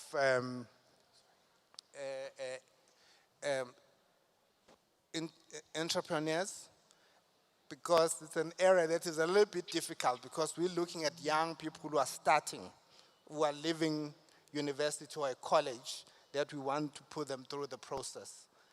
And then we also support about 1,000 of community-based organizations. What then has been the challenges? The challenges are, we don't do the training, we provide grants, but we are very worried about the quality of training, because I can give you the numbers. Numbers are good, but if I can't measure impact in terms of the success of the work, of the training that has taken place, then that's where we find that there is a challenge. So we are really worried about that. That's an area that we are looking at, because if I'm going down top to Limpopo, there's a different need for an SMME. There's issue of language. Our work is only on post-school education. So we're looking at everyone that has left school. So unlike a developed country, people in South Africa and Africa in general, they leave school at different levels of education. So therefore, you can't then have just one form of training program that is going to be able to, because it's been done at the university level and it's going to work for everyone. So those are sort of challenges that we are facing. We also want to, I mean, if you go to Ethiopia, for example, I was there this year sometime, they've come up with a program where they train SMMEs, 400,000 in a year. So they've found a niche in terms of how they make an assessment, do diagnostics, deal with issues of language, deal with issues of where people are coming from, when are they available for training, when are they going to be trained, because these are all the issues that we then take them for granted. I mean, a gentleman was speaking here that they want to just run their businesses. They really don't have the time of all these things that they are required. So those are the issues that I think as a CETA we are looking at to ensure that we enhance that.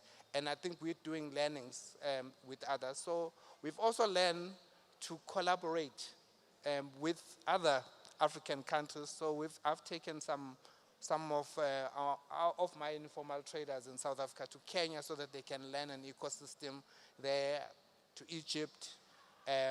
We also, from the young people that we look, that are leaving universities, we've taken them to China to go and learn cross-border e-commerce. So it's a sort of a graduate placement program that has got an entrepreneurship program. We have also collaborated with some of the retailers where we've looked at small-scale farmers that are just doing work for subsistence purposes. And now, with the program that we did in the Eastern Cape and KwaZulu-Natal, 200 of these informal traders that we've worked together with the retailers are now, they've created access to market. So if you go outside here and you go to our stand, you'll see there's a stand for Lokshin juice. We also collaborated with one of the organizations, an employer organization, to assist them to create shelf readiness. They are now supplying 17 retailers with their juice, and they started with 800 Rand in the kitchen at home. They're now supplying those retailers. So that's the work that we're doing and the challenges that I've indicated. So what you're saying is, which is massively important, before even the scaling up, the move from informality to formality is critical. And there is a general misconception that people think that informal firms want to be informal. No, the lack of understanding, the process of knowledge, it's what forces them to stay in the informal. So moving the step forward, Peter, I was thinking this step towards the formality, to the step to the scaling up, what lessons we get really from the US, and is it easier for a firm, for a startup to develop in their own country, or basically to look for funds in the US? Well, thank you for the question. It's a loaded question. I think there are multiple layers of this. And I would put in the middle the entrepreneurial spirit. And I think that entrepreneurial spirit is something which is, the foundation of everything. It's foundation of education, foundation of systems, of institutions, of legal platforms, and things of this nature. And I also believe that this entrepreneurial spirit is something what you can develop regardless of the environment and the level of development or the current development of a country. And this is a great playing field to compete.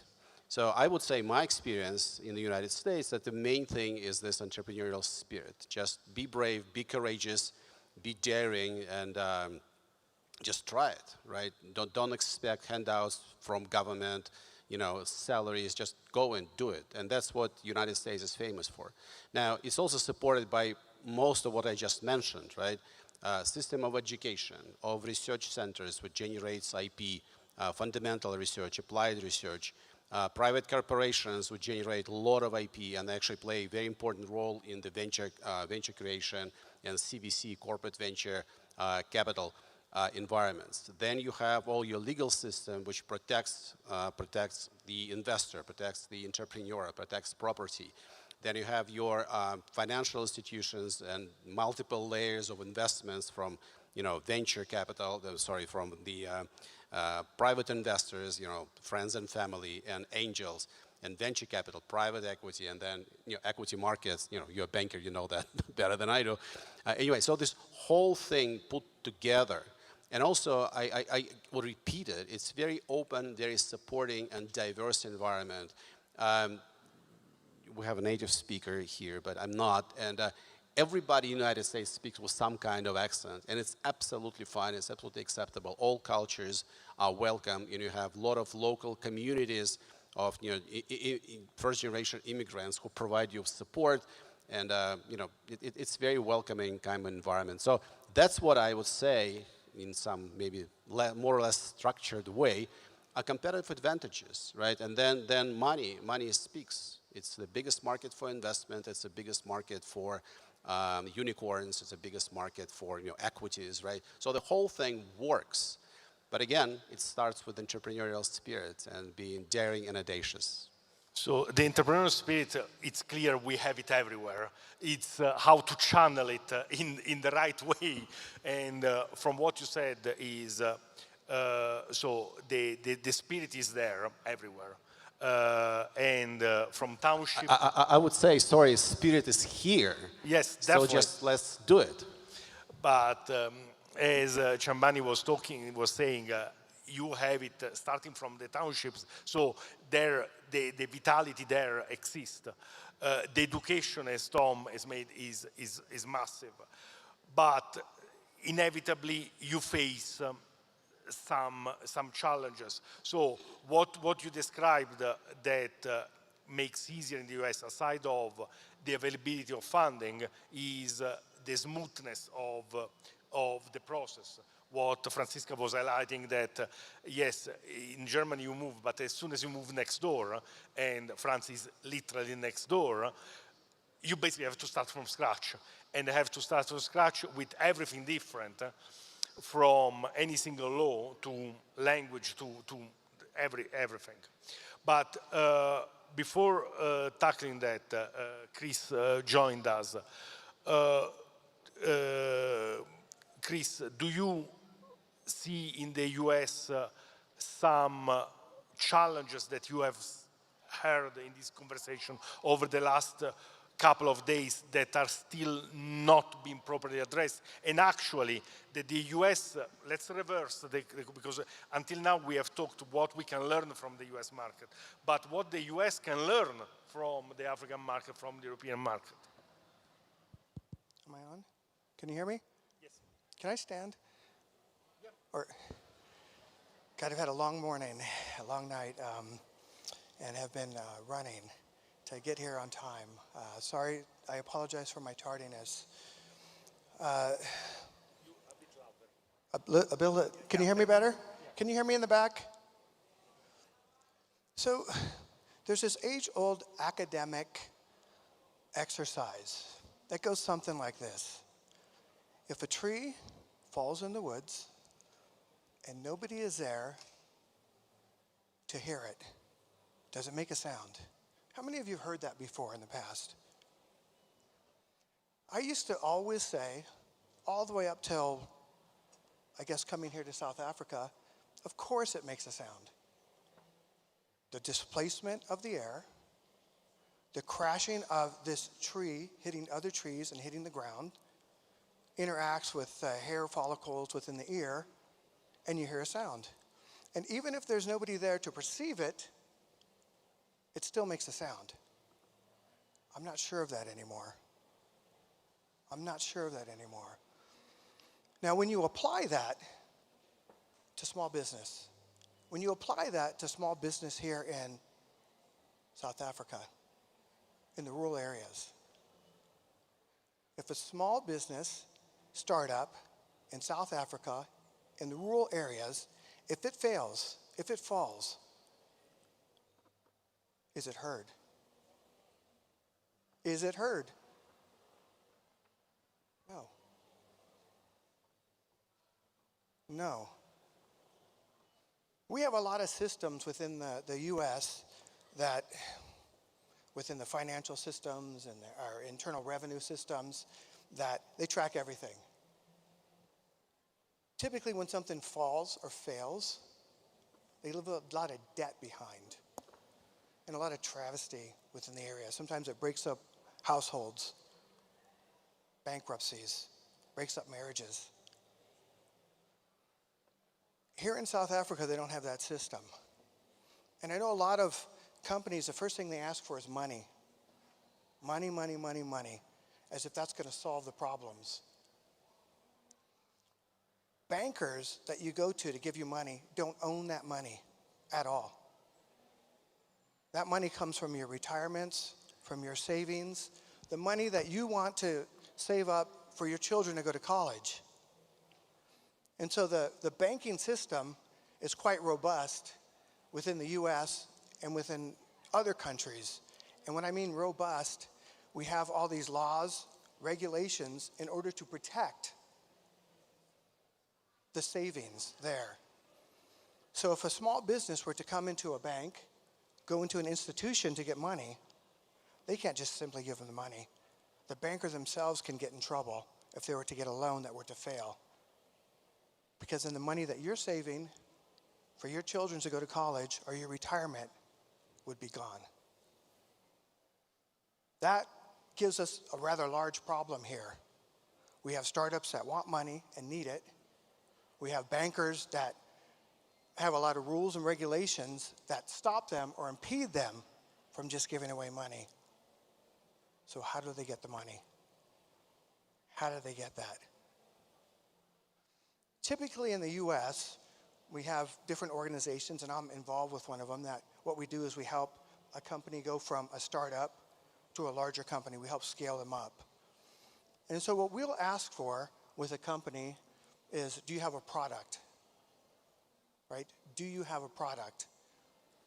Do you have contracts, current contracts right now? If you have a product, you have contracts, we can figure out what your margins are. Then what we can then begin to do is to put together a package for you to get a loan. And that's what I do. And any of you out there that are struggling, that are looking to scale up, come and see me. I know we're running out of time. Yes, unfortunately we are running out of time. So sorry. So before concluding, Francisca and Chembani, the same question to you both from the two sides of Europe and Africa. If you summarize, if you think about everything you heard in the last 2 days, what do you think is the one thing that people in this room, we can do? Because there is a tendency to always say the government should do. No, okay, there was a lot that has been discussed that we expect from government.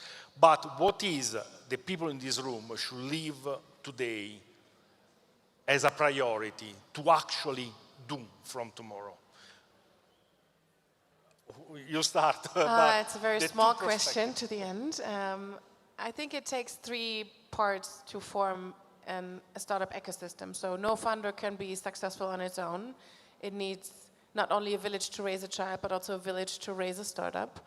So I think we need a lot of talent, people who take the risk to fund, but also people who are willing to work in a startup with no recognition, right? So take the risk, with a vision and try to foster the vision. So it takes a talent. On the other hand, it takes a customer. On the governmental side, on the private sector side, being the first one to take the risk to say, I like your product, never have I seen it before. I trust you that you're building a great product. May it be public procurement, but also private investment to be the first. Keep them away from the paperwork, make it easy to develop the country and give them capital, right? So I think first and foremost, it's taking the risk and a chance to invest in people and to invest in a vision. And you also said, what can we take away to Europe from this gathering here and from South Africa? I've been really impressed that you're building a startup ecosystem in South Africa, but you're saying on a second breath in Africa. So you're not saying it's just for my country, right? But you're seeing the bigger scale, and you're being a bigger part of a bigger nation, a bigger country, a bigger vision. And I think that's what we can take away and bring back to Europe. It's not only about Germany and France and Italy, it's about the European Union, a bigger idea, and you're part of something big. And I feel that whenever I hear South African speakers on the stage, it's not just for your nation, for yourself, but it's for a bigger vision, and I really think that's inspiring. Thank you. No, I totally agree. Thank you for that. And it is so true. This has been a common theme across all the South African presidency. I always heard not the South African presidency, but the African presidency. And it's very important, and it is actually there. It's not just words. Okay, quickly, because I see we've run out of time. Yes.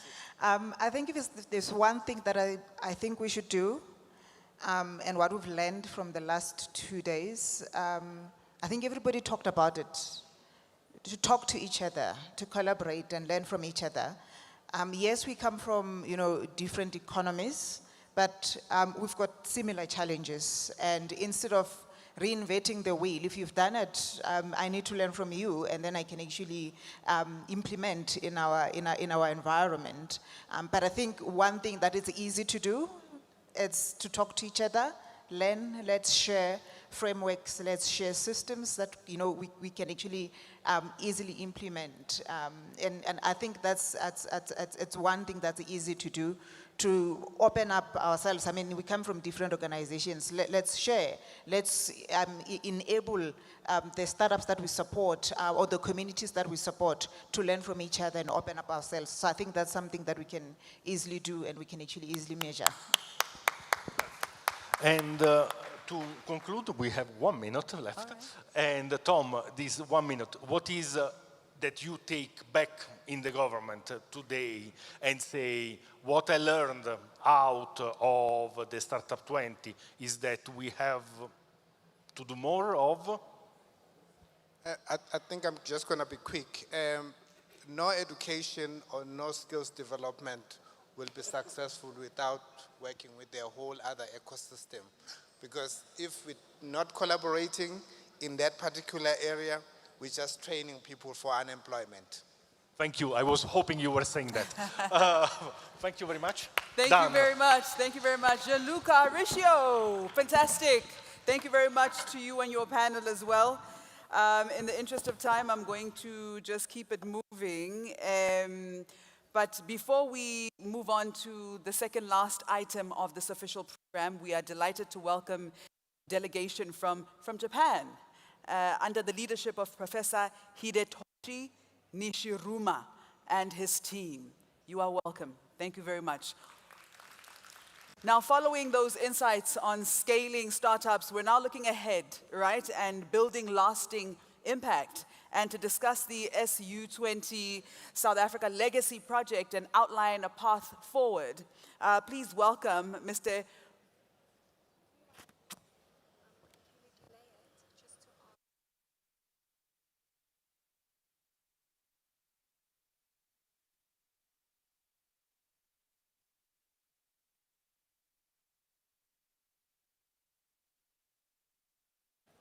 All right, before we introduce Mr. Vuyani Jachana, I would like to implore everyone who is in the exhibition space to kindly make your way into the main hall so that we can proceed with the program.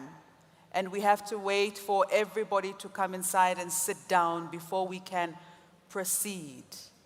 So if everyone can kindly make their way from the exhibition space into the main hall.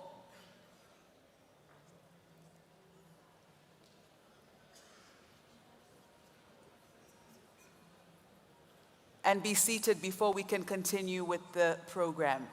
Thank you very much. So we are expecting the Prince to arrive, and everybody needs to be seated before Mr. Jahana can get onto the stage.